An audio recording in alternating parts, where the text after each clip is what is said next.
என் நாத்தனார் விவாகரத்து பெற்றுவிட்டு வர என் மாமியார் கதறி அழுதுகொண்டு, பாவம் அவளுக்கு பெரிய துன்பம் வந்துவிட்டது என்று கூறி அவளை நம் வீட்டிற்கு அழைத்து வந்தார். என் கணவர் ராஜீவும் அதற்கு தலையாட்டி ஆமோதித்தார். என் மாமனார், இனிமேல் வீட்டுச் செலவிற்கு நீ மாதம் இன்னும் கொஞ்சம் கூடுதல் பணம் கொடுக்க வேண்டும் என்று கூட சொல்லிவிட்டார். நான் எதுவும் சொல்லவில்லை. அமைதியாக வெளியே சென்று என் பெயரிலிருந்த அந்த பங்களாவையே விற்றுவிட்டேன். என் கணவர் திரும்பி வந்து, நமது வீடு எங்கே என்று கேட்டபோது, நான் வெளியே போய் தெருவில் தூங்குங்கள் என்று பதிலளித்தேன். ஒட்டுமொத்த குடும்பமும் அதிர்ச்சியில் உறைந்து போனது. என் பெயர் பிரியா. திருமணமான இந்த 5 ஆண்டுகளில் எது என்னை மிகவும் சோர்வடையச் செய்தது என்று யாராவது கேட்டால், அது பணமோ அல்லது என் வேலையோ அல்ல. அது என் சொந்த வீட்டிலேயே நான் ஒரு வெளியாளைப் போல வாழ்ந்து கொண்டிருந்தேன் என்ற உணர்வுதான். இந்தக் கதை ஒரு இலையுதிர் கால மாலையில் நான் வீட்டிற்கு திரும்பிய நாளில் தொடங்கியது. கதவைத் திறந்து உள்ளே நுழைந்ததும் காலணிகளை கழற்றக்கூட வாய்ப்பு கிடைக்கவில்லை. காதுகளில் அழுகுரல் கேட்டது. அது என் மாமியாரின் குரல். மாமியார் ஹாலின் நடுவில் அமர்ந்திருந்தார். நெஞ்சில் கை வைத்துக் கொண்டு கண்ணீர் நின்றபாடில்லை. ஏதோ பெரிய இமயமலையே சரிந்து விழுந்தது போல அவர் குரல் நடுங்கிக் கொண்டிருந்தது. பிரியா, நான் உன்னை கெஞ்சி கேட்டுக்கொள்கிறேன் மகளே, ஸ்னேகாவை சில நாட்கள் இங்கே தங்க வைக்க முடியுமா? நான் ஒரு நிமிடம் அங்கேயே உறைந்து நின்றேன். நான் ஆச்சரியப்பட்டதால் அல்ல, இது நடக்கும் என்று எனக்கு முன்னரே தெரிந்திருந்தது என்பதால். என் நாத்தனார் ஸ்னேகாவுக்கு இப்போதுதான் விவாகரத்து ஆகியிருந்தது. இந்தச் செய்தி எனக்கு 3 நாட்களுக்கு முன்பே கிடைத்துவிட்டது. ஆனால் அவர்கள் அவளை இங்கே அழைத்து வருவார்கள் என்று நான் எதிர்பார்க்கவில்லை. என்னுடைய இந்த பங்களாவில் இது என் வீடு. நான் மெதுவாக என் பார்வையை என் கணவர் ராஜு அமர்ந்திருந்த சோஃபாவின் பக்கம் திருப்பினேன். அவர் வழக்கம் போல தனது போனிலேயே மூழ்கியிருந்தார். முன்னால் நடக்கும் எதற்கும் அவருடன் சம்பந்தமே இல்லாதது போல இருந்தார். அவர் இந்த அளவுக்கு மௌனமாக இருப்பதும், எனக்கு ஆதரவாக ஒரு வார்த்தை கூட பேசாமல் இருப்பதும் தான் என் மனதை மிகவும் பாதித்தது. நான் மெதுவாக மாமியாரின் கையை விட்டுவிட்டு என் குரலை அமைதியாக வைத்திருக்க முயற்சி செய்து சொன்னேன், மாமி, ஸ்னேகாவுக்கு என்று தனியாக வீடு இருக்கிறதல்லவா? மாமியார் உடனே தலையை நிமிர்த்தினார். அவர் குரல் உயர்ந்தது. வீடு இருக்கிறதுதான், ஆனால் அங்கே அவள் எப்படி தனியாக இருப்பாள்? பாவம், அவளுக்கு இப்போதுதான் விவாகரத்து ஆகியிருக்கிறது. அவளுடைய மனநிலை சரியில்லை. எங்காவது ஏதாவது விபரீதமாக செய்து கொண்டால் என்ன செய்வது? நான் சிரித்தேன். அது மகிழ்ச்சியான சிரிப்பு அல்ல, இந்த நாடகத்தை புரிந்து கொண்டதற்கான ஏளனச் சிரிப்பு. மனநிலை சரியில்லை, அதனால் அவள் என் வீட்டில் தங்க வேண்டுமா? மாமியார் தொடர்ந்து பேசினார். இப்போது அவர் குரலில் ஒரு கண்டிப்பு இருந்தது. நம் வீடு இவ்வளவு பெரியதாக இருக்கிறதே, அங்கே 3 அறைகள் காலியாகத்தான் கிடக்கின்றன, வீணாகத்தானே போகின்றன. வீட்டின் ஒரு உறுப்பினர் சில நாட்கள் வந்து தங்கினால் என்ன ஆகிவிடப் போகிறது? வீட்டின் உறுப்பினர் மைனஸ். இந்த வார்த்தை கேட்பதற்கு எவ்வளவு சாதாரணமாக இருந்தது. என் ஒவ்வொரு பொருளும் எல்லோருக்கும் உரியது என்பது போல. நான் நேராக அவர்களின் கண்களை பார்த்து மெதுவாகச் சொன்னேன், வீட்டின் உறுப்பினர் என்றால் கடந்த வருடம் நான் என் தாயாரை சில நாட்கள் இங்கு அழைத்து வர விரும்பியபோது நீங்கள் என்ன சொன்னீர்கள்? லிவிங் ரூமில் திடீரென அமைதி நிலவியது. மாமியாரின் முகம் வாடிப்போனது. ராஜீவ் கடைசியாக தனது போனை விட்டு தலையை உயர்த்தினான். அது வேறு விஷயம் என்று அவன் கூறினான். அவன் குரலில் ஏதோ ஒரு எரிச்சல் இருந்தது. அம்மா சொல்வது சரிதான், அவர்கள் ஏதோ சொல்லிவிட்டார்கள் என்பதற்காக என்ன? வீட்டில் தேவை இருக்கும்போது கொஞ்சம் உதவி செய்வது நம் கடமை அல்லவா? நான் 5 ஆண்டுகளுக்கு முன்பு திருமணம் செய்து கொண்ட அந்த மனிதனை திரும்பி பார்த்தேன். திடீரென அவன் எனக்கு மிகவும் அந்நியமாக தெரிந்தான். வீடு என்று நான் மீண்டும் சொன்னேன். என் குரல் இன்னும் மென்மையாகவே இருந்தது. எது வீடு, எது இல்லை என்று நீ என்னிடம் எப்போதாவது கேட்டிருக்கிறாயா? ராஜீவ் எந்த பதிலும் சொல்லவில்லை. அவன் தன் புருவங்களை சுருக்கிக் கொண்டான். ஏதோ நான் ஒரு சிறிய விஷயத்தை பெரிதுபடுத்துவது போல. என் மனதில் ஒருவருக்கொருவராக படங்கள் ஓடத் தொடங்கின. இந்த பங்களா என்னுடையது. என் பெற்றோர் திருமணத்திற்கு முன்பு எனக்கு கொடுத்தது. இது என் பெயரில் மட்டுமே இருந்தது. இதன் பழுதுபார்ப்பு மற்றும் அலங்காரத்திற்கான அனைத்து பணமும் என்னுடையது. மாதந்தோறும் வீட்டுச் செலவுகளையும் நானே கவனித்து வந்தேன். ராஜீவின் சம்பளம் மாதம் 60,000. அது குறைவு அல்ல, ஆனால் வீட்டுச் செலவுகளின் முன் அது ஒன்றும் இல்லை. அவன் பயணம் செய்யும் கார் நான் வாங்கியது. அவன் அணியும் உடைகளில் பெரும்பாலானவற்றை நான் தேர்ந்தெடுத்தவை. அவனது தற்போதைய வேலை கூட நான் என் தொடர்புகளை பயன்படுத்தி பெற்றுக் கொடுத்ததுதான்.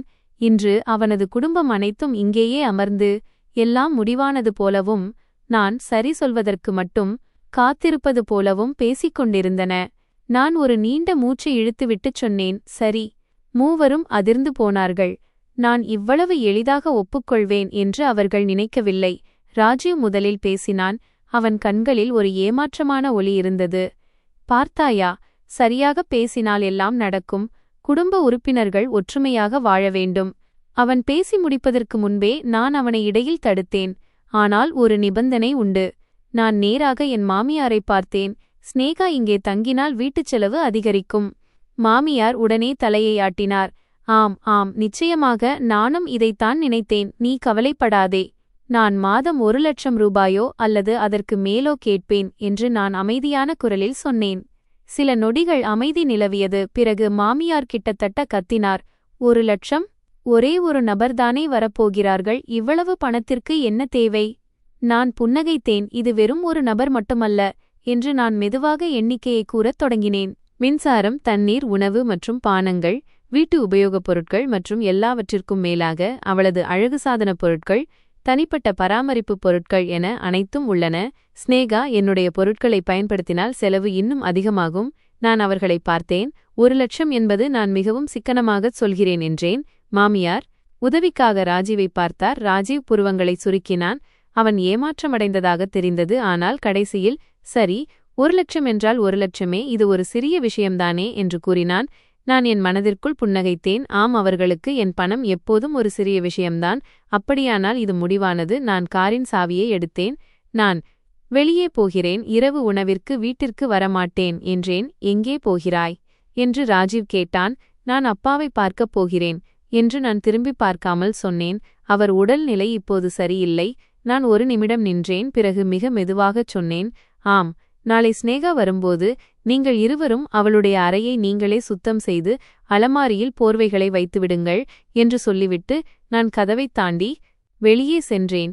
இலையுதிர் காலக் காற்று என் முகத்தில் பட்டது. அது சற்று குளிராக இருந்தது. நான் சிறிது நேரம் அங்கேயே நின்றேன். பிறகு என் போனை எடுத்து ஒரு எண்ணிற்கு டயல் செய்தேன். வக்கீல் ஷர்மாஜி. என் குரல் மிகவும் அமைதியாக இருந்தது. திருமணத்திற்கு முன்பே சொத்து ஆவணங்களை தயார் செய்யச் சொன்னேனே, அவை முடிந்துவிட்டதா?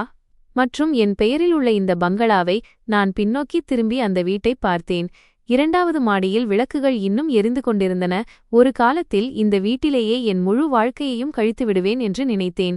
இதை விற்றுவிடுங்கள். மறுமுனையிலிருந்து சில நொடிகள் எந்தச் சத்தமும் வரவில்லை. பிரியாஜி, நீங்கள் உறுதியாகத்தான் சொல்கிறீர்களா? இது மிகச் சிறந்த இடத்தில் இருக்கிறது. இதன் மதிப்பு இன்னும் உயரும். நான் உறுதியாகச் சொல்கிறேன். நான் உடனடியாக பதிலளித்தேன், எந்தத் தயக்கமும் இன்றி. எவ்வளவு சீக்கிரம் முடியுமோ அவ்வளவு சீக்கிரம். நான் போனை வைத்துவிட்டேன். காரில் அமர்ந்து கண்ணாடியில் அந்த பங்களாவை கடைசி முறையாக பார்த்தேன். என் இதயத்தில் இப்போது வலியில்லை, ஒருவிதமான குளிர்ச்சி மட்டுமே இருந்தது. இருக்க விரும்புகிறீர்களா? சரி, இருங்கள். நான் எனக்குள்ளே மெதுவாகச் சொன்னேன். எவ்வளவு காலம் முடியுமோ அவ்வளவு காலம் இருங்கள். தங்குவதற்கு எதுவுமே மிஞ்சாத வரைக்கும் இருங்கள். கார் மெதுவாக முன்னேறியது. இரவு இருள் சூழ்ந்திருந்தது. இது வெறும் ஆரம்பம் மட்டுமே என்று எனக்குத் தெரியும். அன்று இரவு நான் வீட்டிற்கு திரும்பவில்லை. நான் கோபமாக இருந்ததால் அல்ல, மாறாக இனி அங்கே திரும்ப எனக்கு விருப்பமில்லை என்பதால். நான் காரை நேராக அந்த சிறிய அபார்ட்மெண்ட்டை நோக்கி திருப்பினேன். அதை நான் திருமணத்திற்கு முன்பே வாங்கியிருந்தேன். நகரத்தின் மையப்பகுதியில் ஒரு அமைதியான குடியிருப்பில். அது வெறும் 900 சதுர அடிதான். அந்த பங்களா அளவிற்கு பெரியதல்ல. ஆனால் அதன் ஒவ்வொரு மூலையையும் நானே தேர்ந்தெடுத்தேன், நானே அலங்கரித்தேன். இங்கே மற்றவர்களின் அடையாளங்கள் எதுவும் இல்லை. மிக முக்கியமான விஷயம் என்னவென்றால், இங்கே என்னை சோர்வடையச் செய்ய யாரும் இல்லை. நான் கதவை திறந்து விளக்குகளைப் போட்டேன். மென்மையான வெள்ளை ஒளி அறை முழுவதும் பரவியது. நான் கடைசியாக விட்டுச் சென்றது போலவே எல்லாம் இருந்தது. சுத்தமாகவும் ஒழுங்காகவும், என் இதயத் துடிப்பை கேட்கும் அளவிற்கு அமைதியாகவும் இருந்தது. நான் என் பையை சோபாவில் வைத்துவிட்டு காலணிகளை கழற்றிவிட்டு மெதுவாக உள்ளே சென்றேன். இங்கே சண்டைகள் இல்லை, ஏளனம் செய்யும் பார்வைகள் இல்லை, வீட்டின் உறுப்பினர் என்ற பெயரில் மூச்சு திணற வைக்கும் பேச்சுக்கள் இல்லை. அமைதி மட்டுமே இருந்தது. நான் லிவிங் ரூமின் நடுவில் நீண்ட நேரம் நின்று கொண்டிருந்தேன். பிறகு திடீரென்று சிரித்தேன். அது மகிழ்ச்சியான சிரிப்பா அல்லது துக்கமான சிரிப்பா என்று எனக்கு தெரியவில்லை. 5 ஆண்டுகள், என் வாழ்க்கையின் 5 ஆண்டுகளை நான் ஒரு இடத்தில் கழித்தேன். அங்கு நான் என் இடத்தை பிடிப்பதற்கும் ஏற்றுக்கொள்ளப்படுவதற்கும் ஒவ்வொரு நொடியும் போராட வேண்டியிருந்தது. இறுதியாக எனக்கு புரிந்தது என்னவென்றால், சில இடங்கள் எப்படியெல்லாம் முயற்சி செய்தாலும் ஒருபோதும் உங்களுடையதாக இருக்க முடியாது. ஃபோன் ஒலித்தது. அது ராஜீவின் ஃபோன். நான் சில நொடிகள் திரையை பார்த்துவிட்டு பிறகு அழைப்பை துண்டித்தேன். 1 முறை, 2 முறை, 3 முறை, 4வது முறை நான் ஃபோனை சைலண்ட் மோடில் போட்டுவிட்டேன். நான் பேச விரும்பவில்லை என்பது மட்டுமல்ல, அவன் என்ன சொல்வான் என்பது எனக்கு நன்றாகத் தெரியும். இதை பெரிய விஷயமாக்காதே. இது ஒரு சிறிய விஷயம், என் குடும்பம் உனக்கும் குடும்பம்தான். மைனஸ், இந்த வார்த்தைகளை நான் பலமுறை கேட்டிருக்கிறேன். எவ்வளவு முறை என்றால் இப்போது நினைத்தாலே சோர்வாக இருக்கிறது. நான் படுக்கையறைக்கு சென்று அலமாரி திறந்து சௌகரியமான உடைகளை எடுத்துக்கொண்டு குளிக்கச் சென்றேன். வெந்நீர் என் உடல் மீது பட்டபோது நீண்ட நாட்களாக நான் உணராத ஒரு நிம்மதி கிடைத்தது. நான் கண்களை மூடிக்கொண்டேன். என் மனதில் மதிய நேரத்து சம்பவங்கள் மீண்டும் ஓடின. மாமியார் என் கையை பிடித்து அழுதது. ராஜீவ் அமைதியாக அமர்ந்திருந்தது. நான் பணிந்து போவேன் என்று அவர்கள் இருவரும் நினைத்தார்கள். நான் பணிந்தேன். ஆனால் அவர்கள் நினைத்தது போல அல்ல. நான் தண்ணீரை நிறுத்திவிட்டு துடைத்துக்கொண்டு உடைகளை மாற்றிவிட்டு படுக்கையில் அமர்ந்தேன். ஃபோன் மீண்டும் அதிர்ந்தது. இந்த முறை ராஜீவிடமிருந்து குறுஞ்செய்தி வந்தது. நீ எங்கே இருக்கிறாய்? சிறிது நேரம் கழித்து இன்னொன்று வந்தது. வீட்டிற்கு வா, அம்மா கோபமாக இருக்கிறார்கள். பிறகு இன்னொன்று, ஸ்னேகா நாளை வருகிறாள், தயவுசெய்து சூழ்நிலையை மோசமாக்காதே. நான் செய்திகளை படித்தேன், ஆனால் பதில் சொல்லவில்லை. போனை கீழே வைத்துவிட்டு படுக்கையின் தலைப்பகுதியில் சாய்ந்து கொண்டேன். சூழ்நிலையை மோசமாக்காதே. நான் மனதிற்குள் புன்னகைத்தேன். அந்த சூழ்நிலையை மோசமாக்குபவள் நான் ஒருபோதும் இல்லை. அந்த இரவு நான் மிகவும் ஆழ்ந்த உறக்கத்தில் இருந்தேன். எவ்வளவு ஆழ்ந்த உறக்கம் என்றால், அடுத்த நாள் காலை கண் விழித்தபோது எனக்கே ஆச்சரியமாக இருந்தது. இன்று எழுந்தபோது அந்த பாரம் உணரப்படவில்லை. தினமும் அந்த பங்களாவில் உணர்வது போன்ற அந்த பாரம் இல்லை. மற்றொரு மன அழுத்தம் நிறைந்த நாளை எப்படி எதிர்கொள்வது என்ற தயாரிப்பு இன்று எனக்கு தேவைப்படவில்லை. நான் எழுந்தேன், திரைச்சீலைகளை விலக்கினேன். காலை வெயில் அறைக்குள் பரவியது. அது ஒரு புதிய நாள். இன்றைய நாள் மிகவும் முக்கியமானது என்பது எனக்கு தெரியும். நான் வழக்கத்தை விட சீக்கிரமாகவே அலுவலகம் சென்றேன். காலை முழுவதும் நான் என் மேஜையை விட்டு நகரவே இல்லை. வேலை அதிகம் இருந்ததால் அல்ல, நான் எதற்காகவோ காத்திருந்தேன். சரியாக காலை 9:30 மணிக்கு வக்கீல் ஷர்மா ஜி அழைத்தார். பிரியாஜி வாங்குபவர் உறுதி செய்துவிட்டார். காலை 10 மணிக்கு அவர் வீட்டை பார்க்க வருவார். எனக்கு தெரியும், நீங்கள் ஏற்பாடு செய்யுங்கள், நான் வந்து கொண்டிருக்கிறேன் என்று பதிலளித்தேன். போனை வைத்துவிட்டு எழுந்து என் பையை எடுத்துக்கொண்டு நேராக வெளியேறினேன். என் உதவியாளர் அமித் என்னை பார்த்ததும், பிரியா மேம், நீங்கள் எங்காவது கிளம்புகிறீர்களா? காலை 10 மணிக்கு மீட்டிங் இருக்கிறதே என்று கேட்டான். மீட்டிங்கை மதியத்திற்கு தள்ளிவை என்று சுருக்கமாக கூறினேன். அதைவிட முக்கியமான வேலை ஒன்று இருந்தது. நான் பார்க்கிங்கிற்குச் சென்றேன். காரில் அமர்ந்து ஒரு நீண்ட மூச்சை இழுத்துவிட்டு என்ஜினை ஸ்டார்ட் செய்தேன். வழியில் ஃபோன் மீண்டும் ஒலித்தது. இந்த முறையும் ராஜீவ்தான். நான் போனை எடுக்கவில்லை. ஆனால் அதற்குப் பிறகு மாமியாரின் குறுஞ்செய்தி வந்தது. பிரியா, நீ வீட்டிற்கு வந்தாயா இல்லையா? ஸ்னேகா வந்துவிட்டாள், உன்னுடன் சேர்ந்து சாப்பிடுவதற்காக காத்திருக்கிறாள். நான் அந்தச் செய்தியை சிறிது நேரம் பார்த்துவிட்டு சிரித்தேன். உன்னுடன் சேர்ந்து சாப்பிடுவதற்காக காத்திருக்கிறாள். நான் முணுமுணுத்தேன். அல்லது என் உழைப்பில் வந்த உணவைச் சாப்பிடுவதற்காக காத்திருக்கிறாளா? நான் பங்களா இருக்கும் பகுதிக்கு திரும்பியதும் காரின் வேகம் குறைந்தது. தூரத்தில் இருந்தே கேட்டின் முன்னால் ஒரு சிவப்பு நிற கார் நின்றிருப்பதை என்னால் பார்க்க முடிந்தது. அது ஸ்னேகாவின் கார் என்பதை நான் உடனடியாக அடையாளம் கண்டுகொண்டேன். நான் காரை நிறுத்தி என்ஜினை அணைத்துவிட்டு சிறிது நேரம் அமைதியாக அமர்ந்திருந்தேன். என் மனதில் கோபம் இல்லை, மிகவும் சாதாரணமான ஒரு குளிர்ச்சி மட்டுமே இருந்தது. நான் காரின் கதவை திறந்து வெளியே வந்து கேட்டை தள்ளினேன். முற்றத்தில் கால் வைத்ததும் ஸ்னேகாவின் சிரிப்புச் சத்தம் கேட்டது. அம்மா, இந்த டிவி ரொம்ப பழையதாகிவிட்டது. இப்போது இதைவிட பெரிய ஸ்கிரீன் கொண்ட டிவிகள்தான் வருகின்றன. குறைந்தபட்சம் 80 இன்ச் டிவி இருக்க வேண்டும். அப்போதுதான் இந்த வீட்டின் அந்தஸ்து உயரும். மேலும் இந்த பூங்கொத்துகள் எவ்வளவு கிராமத்துத்தனமாக இருக்கின்றன. நான் இவை அனைத்தையும் மாற்றிவிடுவேன். என் தோழி ஒருத்திக்கு டெக்கரேஷன் கடை இருக்கிறது. அங்கிருக்கும் பொருட்கள் எல்லாம் இறக்குமதி செய்யப்பட்டவை. அவள் அவ்வளவு சாதாரணமாக பேசிக்கொண்டிருந்தாள், அவளுடைய சொந்த வீடு போலவே. நான் சில நொடிகள் அங்கேயே நின்றேன். பிறகு உள்ளே சென்றேன். முன்னால் நடந்த காட்சியை பார்த்ததும் எனக்கு ஆச்சரியம் ஏற்படவில்லை, ஆனால் சிரிப்புதான் வந்தது. ஸ்னேகா சோஃபாவில் அமர்ந்திருந்தாள். அவள் நான் வெளிநாட்டிலிருந்து ஒரு தோழி மூலம் வரவழைத்த சில்க் சூட் அணிந்திருந்தாள். அதை நான் கூட அவ்வளவாக அணிந்ததில்லை. அவள் கால் மேல் கால் போட்டு அமர்ந்திருந்தாள். கையில் ஜூஸ் கிளாஸ் இருந்தது. மிகவும் சௌகரியமாக அந்த வீட்டின் ஒவ்வொரு பொருளையும் எடை போட்டுக் கொண்டிருந்தாள். மாமியார் அவளுக்கு பக்கத்தில் அமர்ந்து புன்னகைத்துக் கொண்டிருந்தார். அவளுடைய மகள் ஏதோ மிகவும் முக்கியமான விஷயம் பேசுவது போல மாமியார் கவனித்துக் கொண்டிருக்க, ராஜீவ் எப்போதும் போல ஒரு மூலையில் போனை வைத்துக்கொண்டு இடையிடையே தலையாட்டிக் கொண்டிருந்தான். அது ஒரு முழுமையான குடும்பமாக இருந்தது. அதில் நான் மட்டும் இல்லை.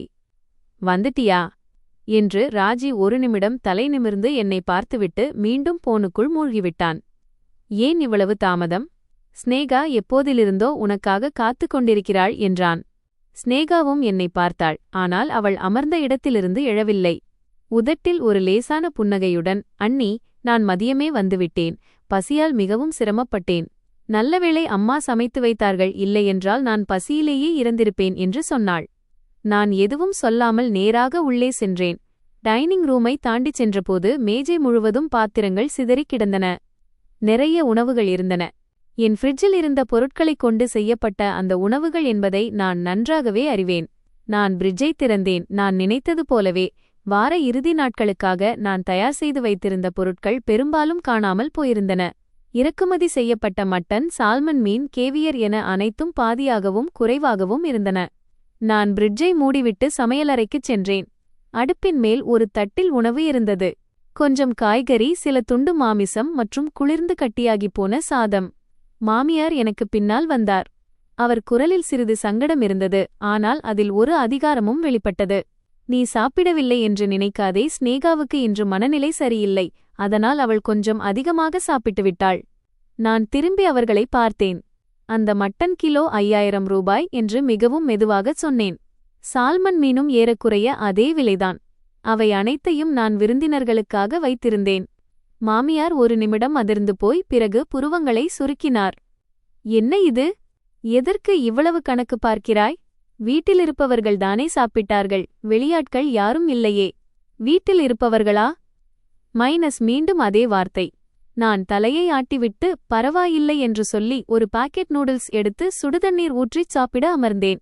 நான் மிகவும் மெதுவாக சாப்பிட்டுக் கொண்டிருந்தேன். அவை சுவையாக இருந்ததாலல்ல, நான் யோசித்துக் கொண்டிருந்ததால். வெளியே ஸ்னேகாவின் குரல் இன்னும் கேட்டுக்கொண்டிருந்தது. ராஜீவ் அண்ணா, எனக்கு மேலிருக்கும் அறைதான் சரியாக இருக்கும் என்று நினைக்கிறேன். நான் அங்கேயே தங்கிக் கொள்கிறேன். சரி, உனக்கு எது பிடிக்குமோ அங்கேயே இரு என்று ராஜீவ் பதிலளித்தான். எப்படியும் வீடு பெரியதுதானே? வீடு? நான் என் நூடுல்ஸ் கிண்ணத்தை பார்த்தேன். சூட்டினால் என் கண்கள் எரிந்தன, ஆனால் நான் அழவில்லை. சரி, தங்கிக்கொள். எவ்வளவு பழக வேண்டுமோ பழகிக்கொள். எத்தனை நாட்கள் இருக்க முடியும் என்று பிறகு தெரியும் என்று மட்டும் நினைத்துக் கொண்டேன். நான் சாப்பிட்டு முடித்துவிட்டு பாத்திரங்களை கழுவிவிட்டு ஒரு வார்த்தை கூட பேசாமல் நேராக மேலே சென்றேன். அது என் படுக்கையறைதான். ஆனால் மிக விரைவில் இது யாருக்கும் சொந்தமில்லாத இடமாகப் போகிறது என்பது எனக்கு தெரியும். அன்று இரவு நான் கீழே இறங்கவே இல்லை. நான் கோபமாக இருந்ததால் அல்ல, மாறாக இனி எனக்கு அதற்கான தேவை இருப்பதாக தோன்றவில்லை என்பதால்தான். படுக்கையறையின் கதவை மூடினேன். கதவு சவுண்ட் ப்ரூஃப் ஆக இருந்தாலும் வெளியில் கேட்டுக்கொண்டிருந்த சிரிப்பும் கேலியும் முழுமையாக தடுக்கப்படவில்லை. ஸ்னேகாவின் குரல் இயல்பை விட அதிகமாக இருந்தது. அதில் மாமியாரின் ஆமோதிக்கும் குரலும் கலந்திருந்தது. ராஜீவ் இடையிடையே ஏதோ சொல்லிக் கொண்டிருந்தான். அவன் நடுநிலையாக இருக்க முயற்சி செய்வது போல தெரிந்தது. ஆனால் உண்மையில் அவன் முழுமையாக ஒரே பக்கத்தில்தான் இருந்தான். நான் ட்ரெஸ்ஸிங் டேபிளுக்கு முன்னால் அமர்ந்து கண்ணாடியில் என்னை பார்த்தேன். எனக்கு பரிச்சயமான அந்த முகம் மாறவே இல்லை.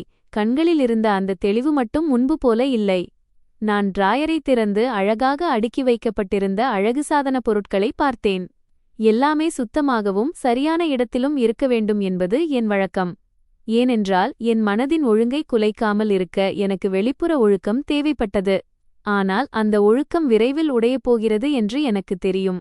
நான் அதை தக்கவைக்க முடியாததால் அல்ல, யாரோ அதை திட்டமிட்டு உடைக்கப் போகிறார்கள் என்பதால். இரவு மிக வேகமாக முடிந்தது. அடுத்த நாள் காலை வழக்கத்தை விடச் சற்று தாமதமாகவே எழுந்தேன். நான் சோர்வாக இருந்ததால் அல்ல, அதிகாலையிலேயே அவர்களை சந்திக்க விரும்பாததால். நான் உடைகளை மாற்றிக்கொண்டு லேசாக மேக்கப் போட்டு என் பையை எடுத்துக்கொண்டு கீழே இறங்கினேன். படிக்கட்டுகளை அடைந்ததும் ஸ்னேகாவின் குரல் என் காதில் விழுந்தது. ராஜீவ் அண்ணா, லிவிங் ரூமில் இருக்கும் பாத்ரூமில் தண்ணீர் மிக மெதுவாக வருகிறது. அதை பயன்படுத்துவது மிகவும் சிரமமாக இருக்கிறது. நீ கவலைப்படாதே, நான் யாரையாவது அழைத்து சரி செய்யச் சொல்கிறேன் என்று ராஜீவ் பதிலளித்தான். இல்லை, அதன் தேவையில்லை. நான் உங்கள் இருவருடைய பாத்ரூமையே பயன்படுத்திக் கொள்வேன். அதுதான் வசதியாக இருக்கும் என்றாள் ஸ்னேகா. நான் அப்படியே நின்றுவிட்டேன். மேலும் முன்னேறவில்லை. அங்கேயே நின்று கேட்டுக்கொண்டிருந்தேன். நாங்கள் சரி என்று ராஜீவ் சற்று தயக்கத்துடன் சொன்னான். எப்படியும் நீ நம் வீட்டில்தானே இருக்கிறாய். நம் வீடு. இன்று இந்த வார்த்தை என் காதுகளில் இன்னும் அதிகமாக குத்தியது. நான் கீழே இறங்கினேன். என் காலணிகளின் சத்தத்தை கேட்டு மூவரும் திரும்பி பார்த்தார்கள். ஸ்னேகா என்னை பார்த்து ஒரு விசித்திரமான புன்னகையை உதிர்த்தாள். அண்ணி, எழுந்துவிட்டீர்களா என்று கேட்டாள். ஏதோ எதுவும் நடக்காதது போல அவளது குரலில் ஒரு அலட்சியம் இருந்தது. நான் ராஜீவ் அண்ணனிடம் சொல்லிக் கொண்டிருந்தேன். கீழிருக்கும் பாத்ரூம் சரியாக இல்லை, அதனால் நான் உங்கள் இருவருடைய பாத்ரூமையே பயன்படுத்திக் கொள்ளப் போகிறேன். நான் நேராக அவளுடைய கண்களை பார்த்தேன். உடனே பதில் சொல்லவில்லை. அவளையே பார்த்து கொண்டிருந்துவிட்டு மெதுவாக பதில் சொன்னேன், இல்லை. சூழ்நிலையில் திடீரென ஒரு விசித்திரமான அமைதி நிலவியது. ஸ்நேகா அதிர்ந்து போனாள். ஆனால் விரைவிலேயே புருவங்களை சுருக்கிக் கொண்டாள். ஏன் இல்லை?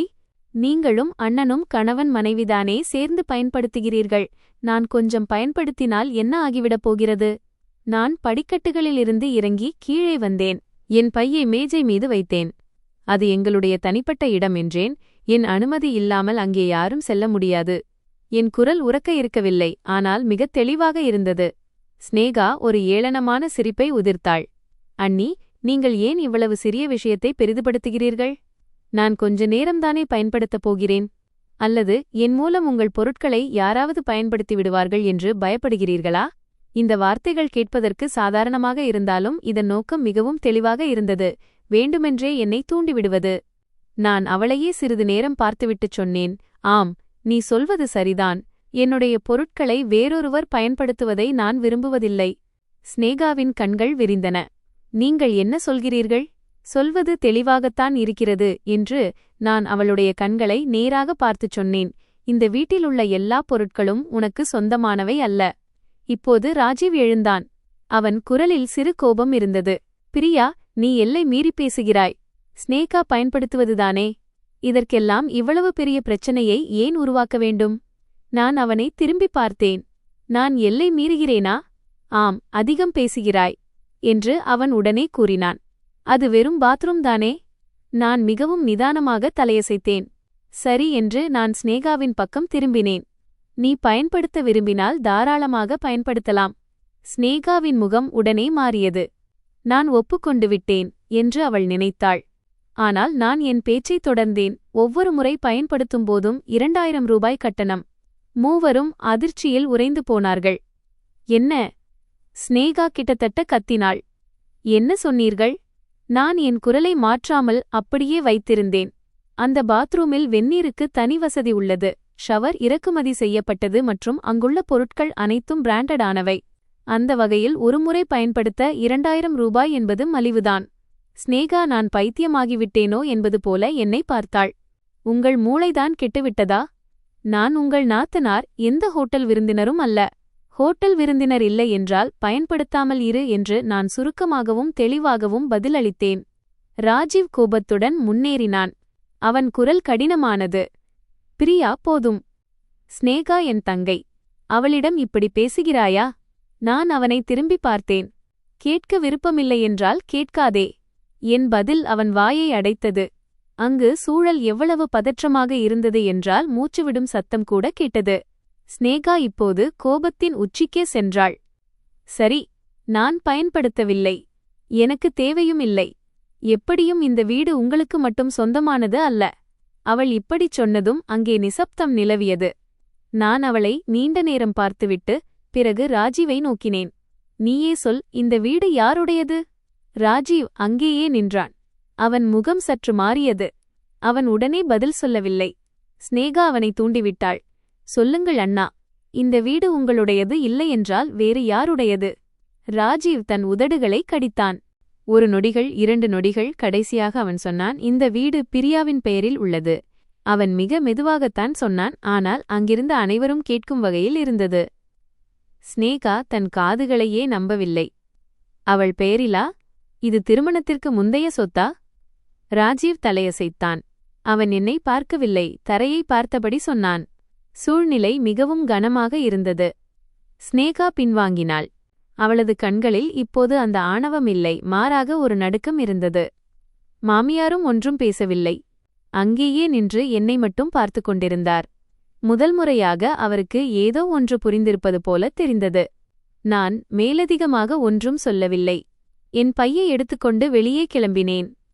ஆனால் செல்வதற்கு முன் நின்று ஸ்நேகாவை பார்த்தேன். என் பொருட்களை எதை பயன்படுத்தினாலும் அதற்கு நான் முழு கணக்கு கேட்பேன். பணம் கொடுக்க முடியாது என்றால் எதையும் தொடாமல் இருப்பதே நல்லது என்று கூறிவிட்டு கதவை தாண்டி வெளியே சென்றேன். திரும்பிப் பார்க்காமல் காரில் ஏறி அமர்ந்தேன். ஆனால் என்ஜினை உடனே ஸ்டார்ட் செய்யவில்லை. தலையை சாய்த்து இருக்கையில் வைத்து கண்களை மூடிக்கொண்டேன். என் மனதில் எந்த உணர்ச்சியும் இல்லை, கோபமோ துக்கமோ இல்லை. விஷயங்கள் மெல்ல மெல்ல சரியான இடத்திற்கு வந்து கொண்டிருக்கின்றன என்ற உணர்வு மட்டுமே இருந்தது.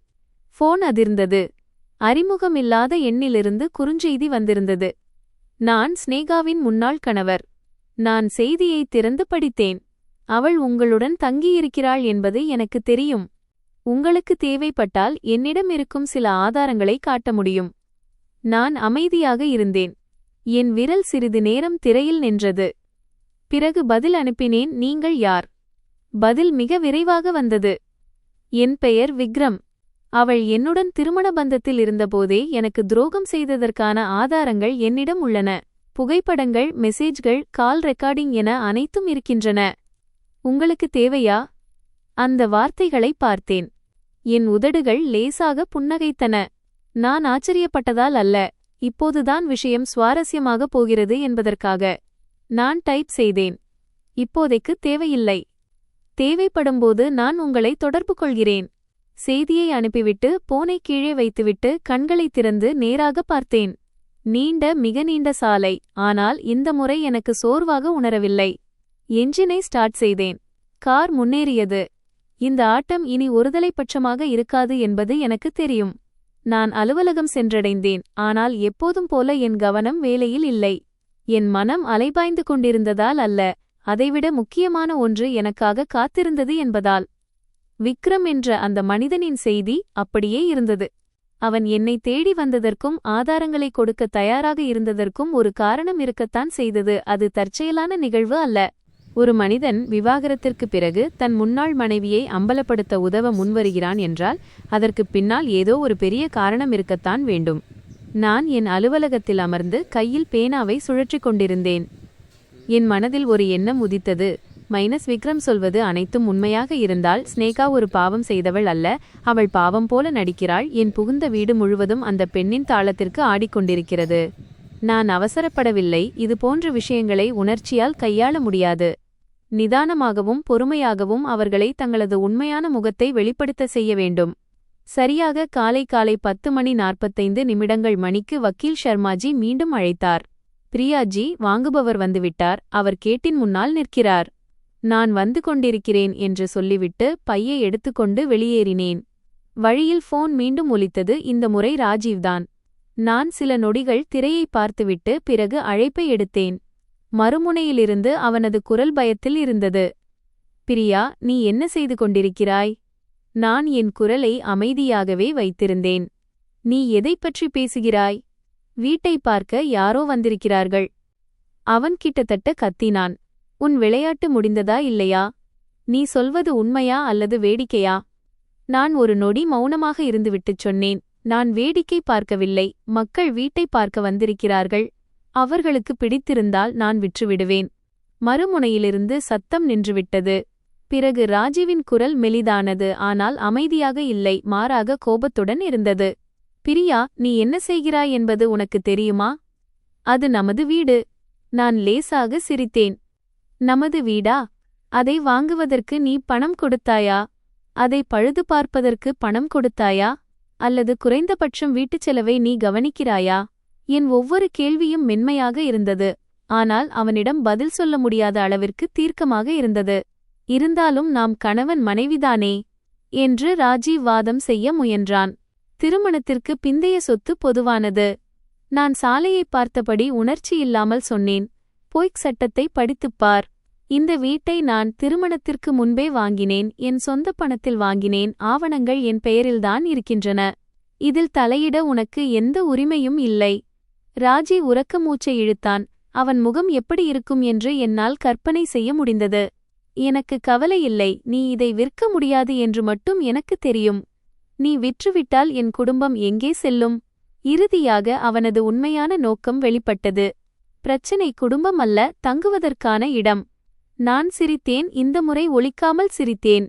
அது உன் பிரச்சனை, என்னுடையது அல்ல என்று சொல்லிவிட்டு அழைப்பை துண்டித்து விட்டேன். அவனுக்கு பேசுவதற்கு வாய்ப்பே கொடுக்கவில்லை. கார் பங்கிலாயிருந்த பகுதிக்குள் திரும்பியது. தூரத்தில் ஒரு நபர் கேட்டின் முன்னால் நின்று கொண்டிருப்பதை நான் கவனித்தேன். அவர் நேர்த்தியான உடையில் இருந்தார். அவருடன் ஒரு சொத்து தரகரும் ப்ராப்பர்ட்டி டீலர் இருந்தார். நான் காரை நிறுத்திவிட்டு இறங்கினேன். பிரியாஜி என்று தரகர் என்னை அடையாளம் கண்டுகொண்டார். ஆம், நான் தலையசைத்தேன். இவர் மிஸ்டர் சிங். வாங்குபவர் மிஸ்டர் சிங் என்ற அந்த மனிதர் என்னுடன் கைகுலுக்கினார். அவரது கண்கள் அமைதியாக இருந்தன. அவர் எல்லாவற்றையும் மிகவும் உன்னிப்பாக கவனித்துக் கொண்டிருந்தார். வீடு பற்றிய தகவல்களை படித்துவிட்டேன் என்றார் அவர். இப்போது நான் வீட்டை பார்க்க விரும்புகிறேன். வாருங்கள் என்று கூறி நான் கேட்டை திறந்து அவர்களை உள்ளே அழைத்துச் சென்றேன். நாங்கள் முற்றத்திற்குள் சென்றதும் கதவு திறந்தது. ராஜி உள்ளே இருந்து ஓடி வந்தான். அவனது முகம் கோபத்தில் சிவந்திருந்தது. பிரியா என்று உரக்க கூப்பிட்டான். பிறகு என்னுடன் நின்றிருந்த இருவரையும் பார்த்தான். நீங்கள் யார்? நாங்கள் வீட்டை பார்க்க வந்திருக்கிறோம் என்று மிஸ்டர் சிங் அமைதியாக பதிலளித்தார். என்ன பார்க்க வேண்டும்? இந்த வீடு விற்பனைக்கு இல்லை. ராஜீவ் கத்தினான். நான் முன்னே சென்று அவன் கண்களை நேராக பார்த்தேன். இந்த முடிவை எடுக்கும் உரிமை உனக்கு இல்லை. என் குரல் உரக்க இருக்கவில்லை, ஆனால் மிகத் தெளிவாக இருந்தது. ராஜீவ் என் பக்கம் திரும்பினான். அவன் கண்கள் என்னை கொன்றுவிடுவது போல கோபத்துடன் இருந்தன. பிரியா, வரம்பை மீறாதே. எதுவாக இருந்தாலும் நாம் பேசி தீர்த்து கொள்ளலாம். வெளியாட்கள் முன்னிலையில் வேடிக்கை காட்டாதே. நான் அவனை சிறிது நேரம் பார்த்துவிட்டுச் சொன்னேன். இதில் எனக்கு எந்த வேடிக்கையும் தெரியவில்லை. வெளியாட்கள் என்ன நினைக்கிறார்கள் என்பது எனக்கு முக்கியமல்ல. எனக்கு என்ன முக்கியம் என்றால், நான் இனி இங்கே வசிக்க விரும்பவில்லை. நான் இதை முதல் முறையாக இவ்வளவு தெளிவாகச் சொன்னேன். எந்த ஒளிவுமறைவும் இல்லாமல், எந்த தயக்கமும் இல்லாமல். ராஜீவ் அதிர்ச்சியில் உறைந்து போனான். தன் காதுகளையே நம்ப முடியாதது போல நின்றான். பின்னால் ஸ்னேகாவும் மாமியாரும் வெளியே வந்தனர். ஸ்னேகா நடப்பதை பார்த்துவிட்டு, என்ன நடக்கிறது இங்கே என்று கேட்டாள். இவள் வீட்டை விற்கப் பார்க்கிறாள் என்றான் ராஜீவ் கோபத்துடன். ஸ்னேகா அதிர்ந்து போய் உடனே என் பக்கம் திரும்பினாள். உங்களுக்கு பைத்தியம் பிடித்துவிட்டதா? நீங்கள் வீட்டை விற்றுவிட்டால் நாங்கள் எங்கே போவோம்? நான் அவளை பார்த்தேன். என் பார்வை மிகவும் அமைதியாக இருந்தது. நீ எங்கே போவாய் என்பது உன் பிரச்சனை, என்னுடையது அல்ல. மாமியார் இப்போது இடையில் புகுந்தார். அவரது குரல் நடுங்கியது. ஆனால் அன்றையதைப் போல அதில் பலவீனம் இல்லை. பிரியா, நீ செய்வது மிகவும் தவறு.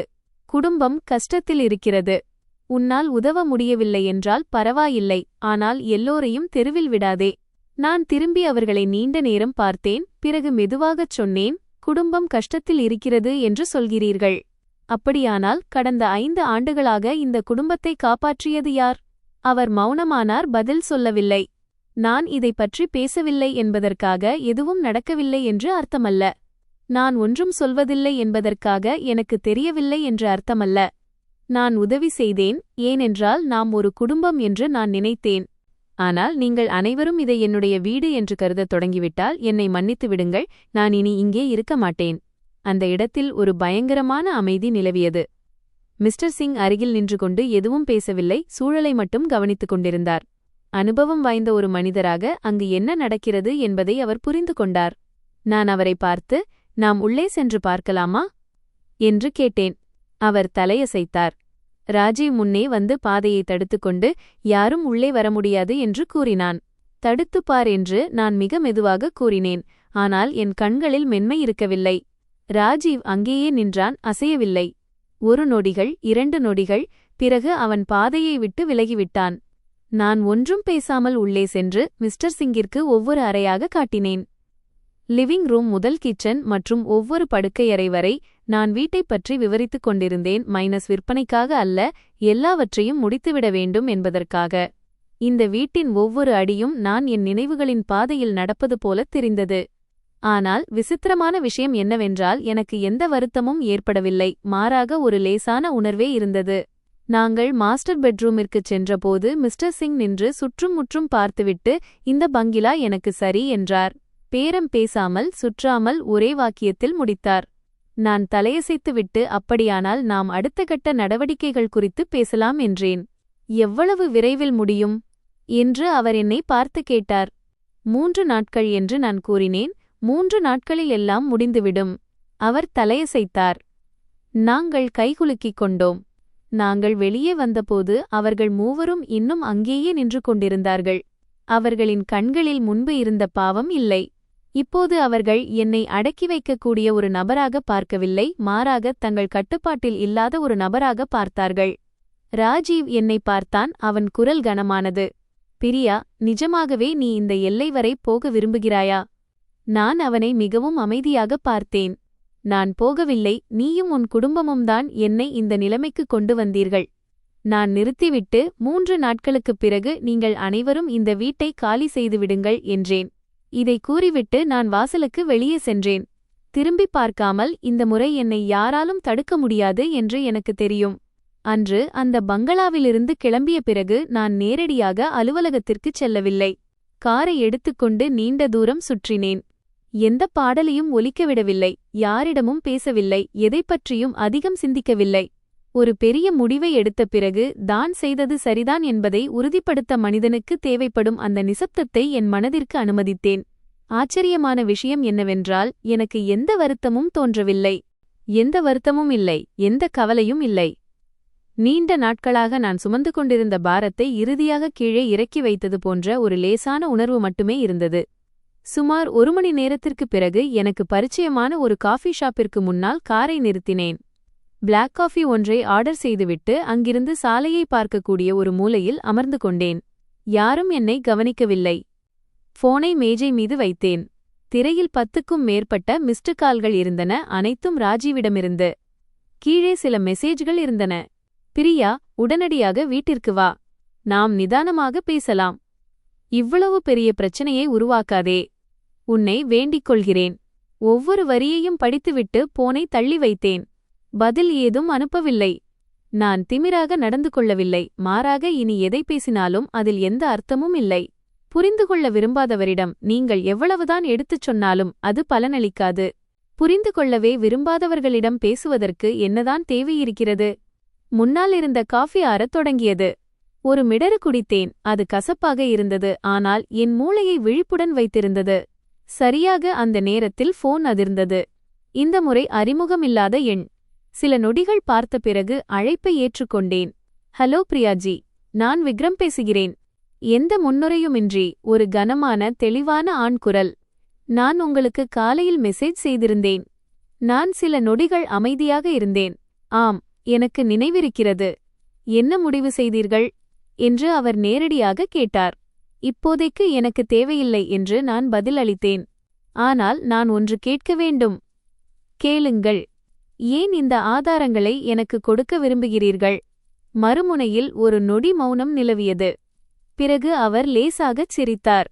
அது மகிழ்ச்சியான சிரிப்பு அல்ல, மாறாக ஒரு கசப்பான சிரிப்பு. ஏனென்றால் முட்டாளாக்கப்படுவதை நான் விரும்புவதில்லை. நான் ஒன்றும் சொல்லாமல் அவர் பேசி முடிக்க அனுமதித்தேன். நாங்கள் கணவன் மனைவியாக இருந்தபோது ஸ்னேகா என்னை ஒன்றுக்கு மேற்பட்ட முறை பலருடன் துரோகம் செய்திருக்கிறாள். எனக்கு தெரியும், ஆனால் நான் அமைதியாக இருந்தேன். குடும்பத்தை காப்பாற்ற நினைத்தேன். ஆனால் முடிவு என்னவென்று தெரியுமா? நான் கேட்கவில்லை. அவரே தொடர்ந்தார். அவள்தான் முதலில் விவாகரத்து கேட்டாள். நான் குற்றவாளியானேன். என் சொத்தில் பாதியை அவளுக்கு கொடுக்க வேண்டியதாயிற்று.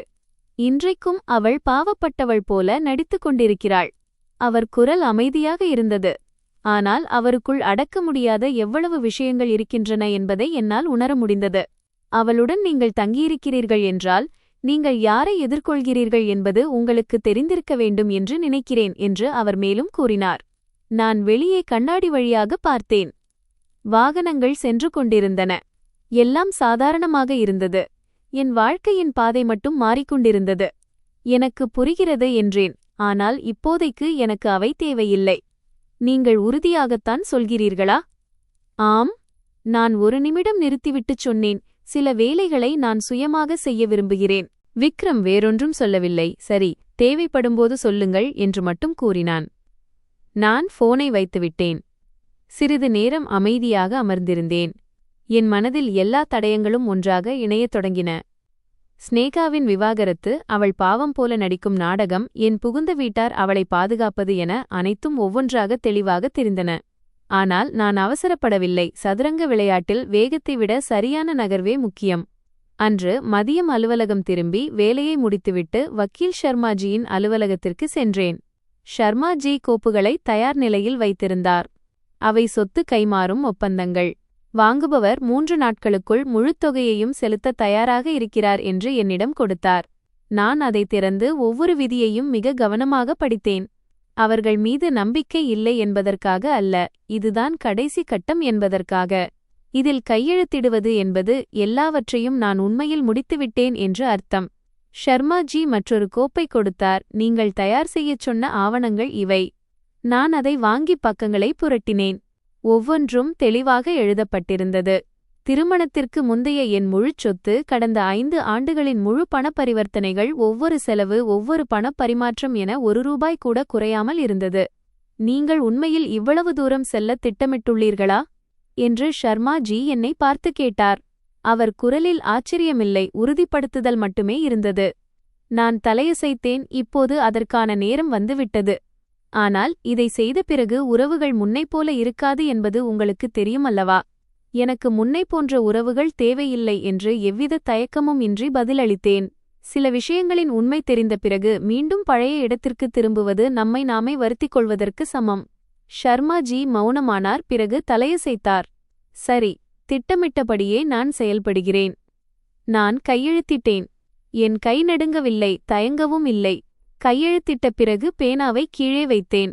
ஒரு விசித்திரமான உணர்வு என்னுள் பரவியது.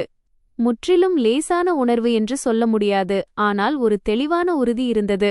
வக்கீல் அலுவலகத்திலிருந்து வெளியேறும்போது மாலை மங்கிவிட்டிருந்தது. நான் பங்களாவிற்கும் செல்லவில்லை, என் சிறிய குடியிருப்பிற்கும் செல்லவில்லை. நேரடியாக மருத்துவமனைக்குச் சென்றேன். என் அப்பா அங்கே அனுமதிக்கப்பட்டிருந்தார். அவருக்கு கடுமையான நோய் ஒன்றும் இல்லை. இதயம் சற்று பலவீனமாக இருந்தது. ஆனால் எனக்காக நான் கவலைப்படும் ஒரே மனிதர் அவர் மட்டும்தான்.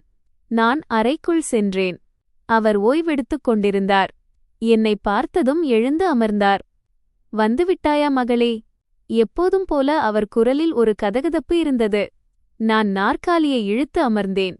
இப்போது உடல்நிலை எப்படி இருக்கிறது அப்பா? நன்றாக இருக்கிறேன் என்று அவர் புன்னகைத்தார். வயதான காலத்தின் சின்ன சின்ன உபாதைகள், அவ்வளவுதான். நான் அவரை சிறிது நேரம் பார்த்தேன். பிறகு கேட்டேன், அப்பா, நான் விவாகரத்து பெற்றுக்கொண்டால்? அவர் ஆச்சரியப்படவில்லை. மாறாக நீண்ட நேரம் என்னையே பார்த்து கொண்டிருந்தார். பிறகு கேட்டார், நீ நன்கு சிந்தித்துதான் முடிவு செய்தாயா? நான் தலையசைத்தேன்.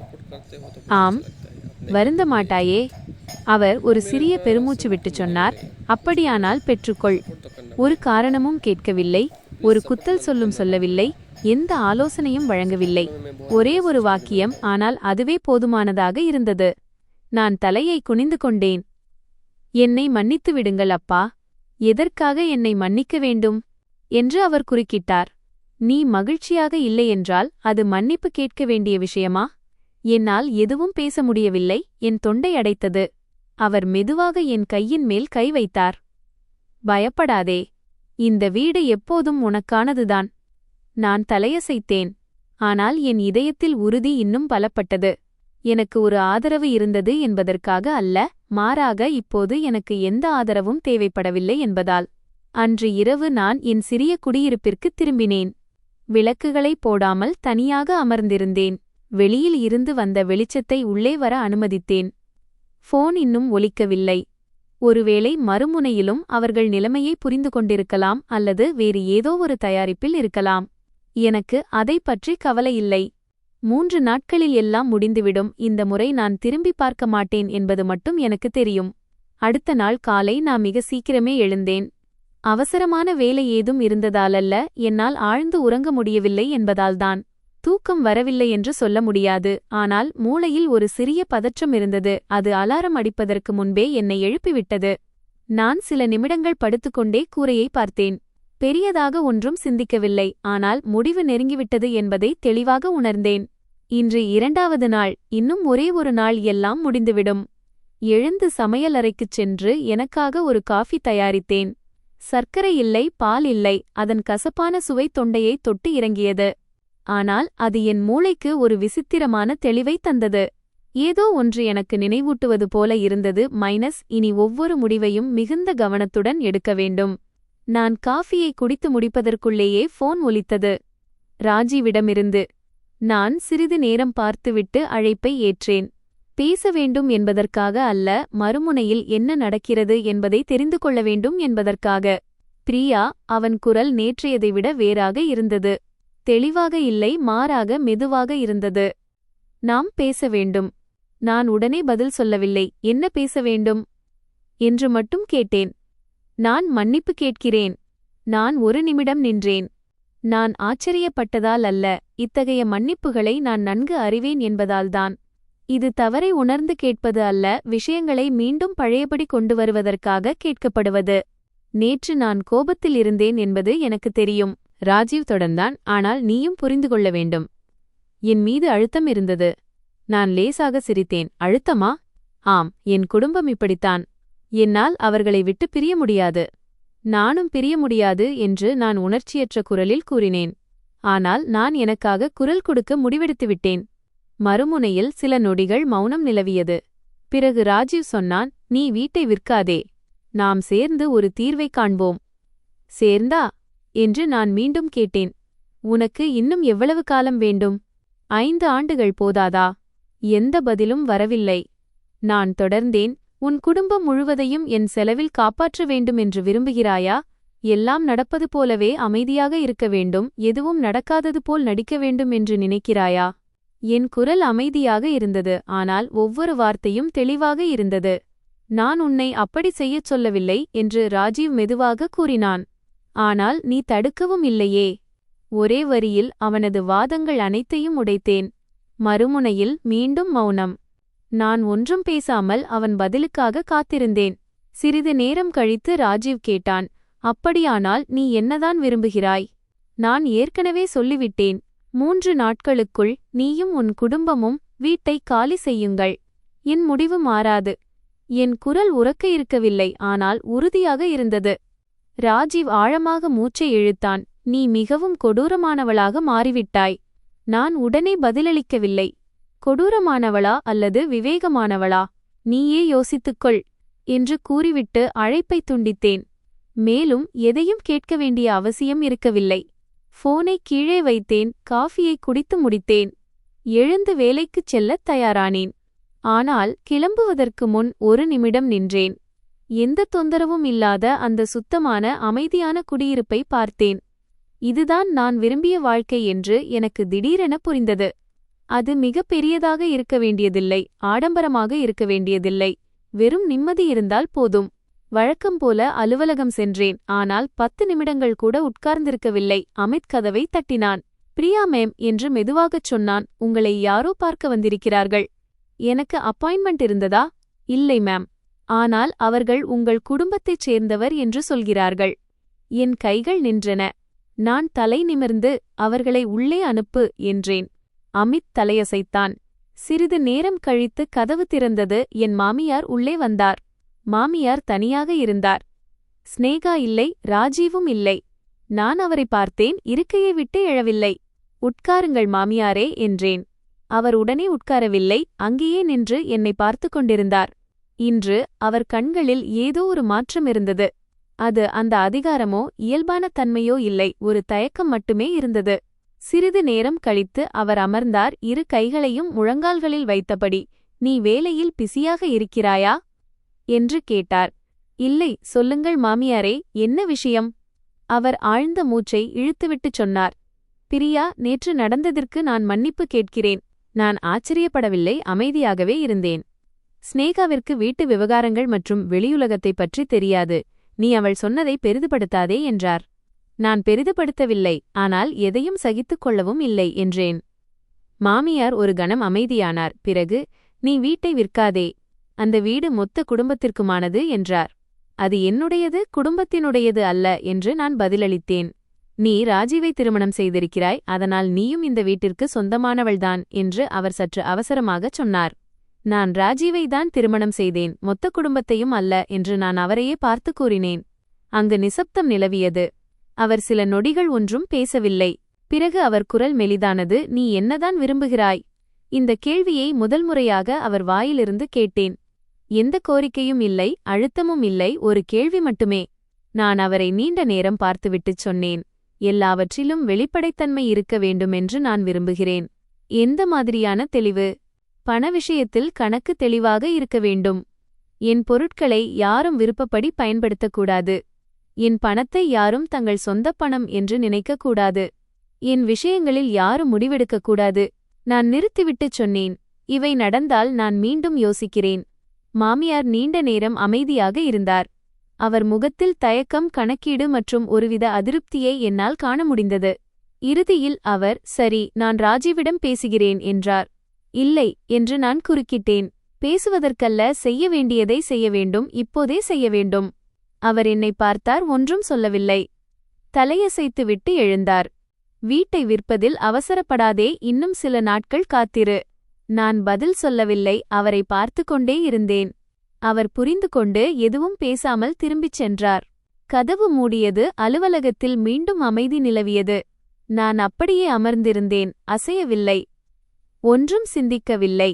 சிறிது நேரம் கழித்து லேசாக புன்னகைத்தேன், மிக மென்மையாக. இறுதியில் அவர்களுக்கு பயம் வரத் தொடங்கிவிட்டது. ஆனால் இப்போது காலம் கடந்துவிட்டது. நான் போனை எடுத்து வக்கீல் ஷர்மாஜியை அழைத்தேன். ஷர்மாஜி, திட்டத்தில் எந்த மாற்றமும் இல்லை. மறுமுனையில் ஒரு நொடிகள் மௌனம், பிறகு பதில் வந்தது. புரிந்து கொண்டேன். அழைப்பை துண்டித்துவிட்டு நாற்காலியில் சாய்ந்து கூரையை பார்த்தேன். என் மனதிலெல்லாம் தெளிவாக இருந்தது. நான் அவர்களுக்கு வாய்ப்பு கொடுக்கவில்லை என்று சொல்ல முடியாது. மாறாக அவர்கள் தங்களுக்கு கிடைத்த எல்லா வாய்ப்புகளையும் வீணாக்கிவிட்டார்கள். இந்த முறை நான் பின்வாங்கப் போவதில்லை. அந்த மதியம் நான் பங்களாவிற்குச் செல்லவில்லை. நான் பிஸியாக இருந்ததாலல்ல, எனக்கு பின்னால் அவர்கள் என்ன செய்கிறார்கள் என்பதை பார்க்க விரும்பினேன்.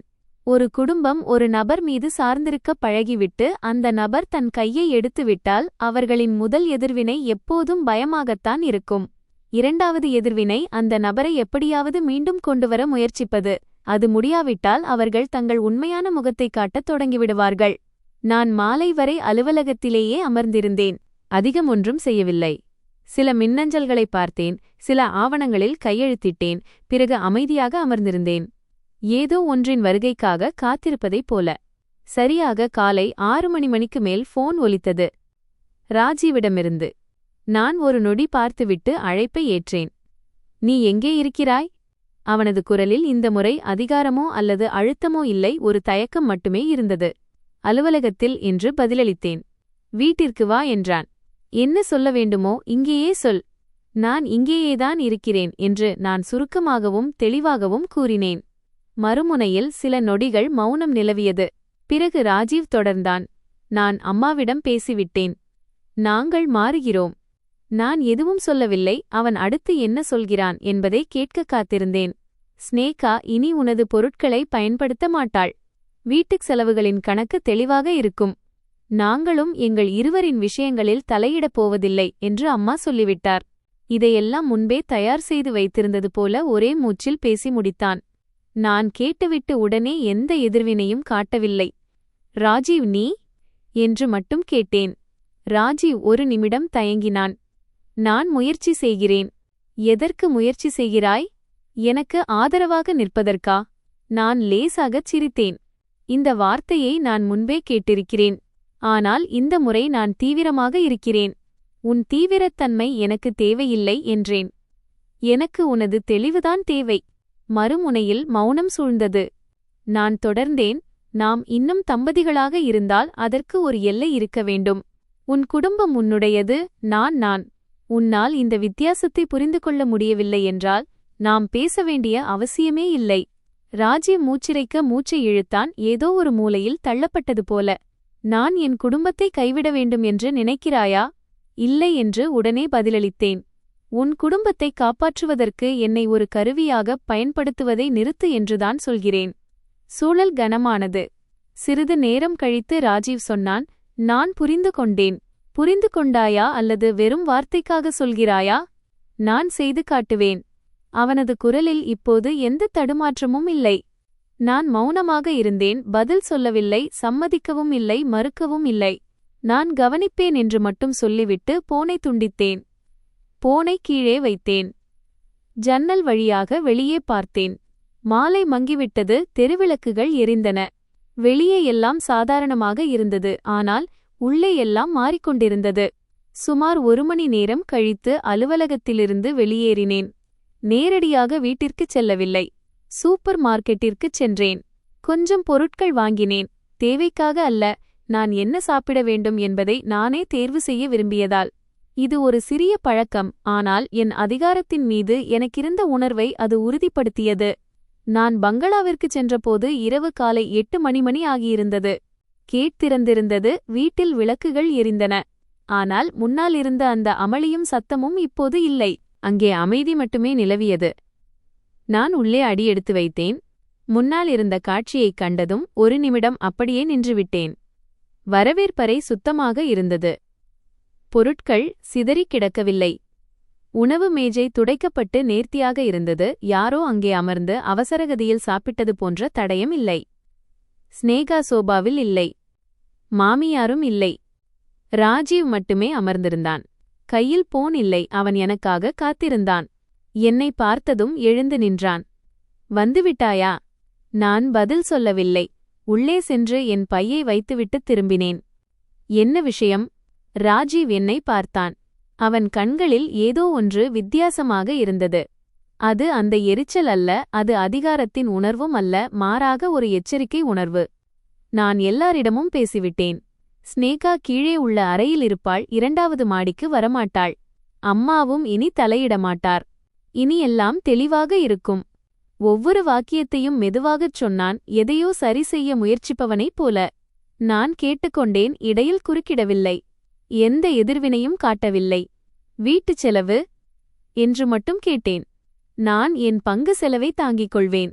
அம்மா மற்றும் ஸ்னேகாவின் செலவுகளை அவர்கள் பார்த்துக் கொள்வார்கள். நான் அவனை நீண்ட நேரம் பார்த்தேன். நீ பணத்தை எங்கிருந்து கொண்டு வருவாய்? அந்த கேள்வி மிகவும் நேரடியானது.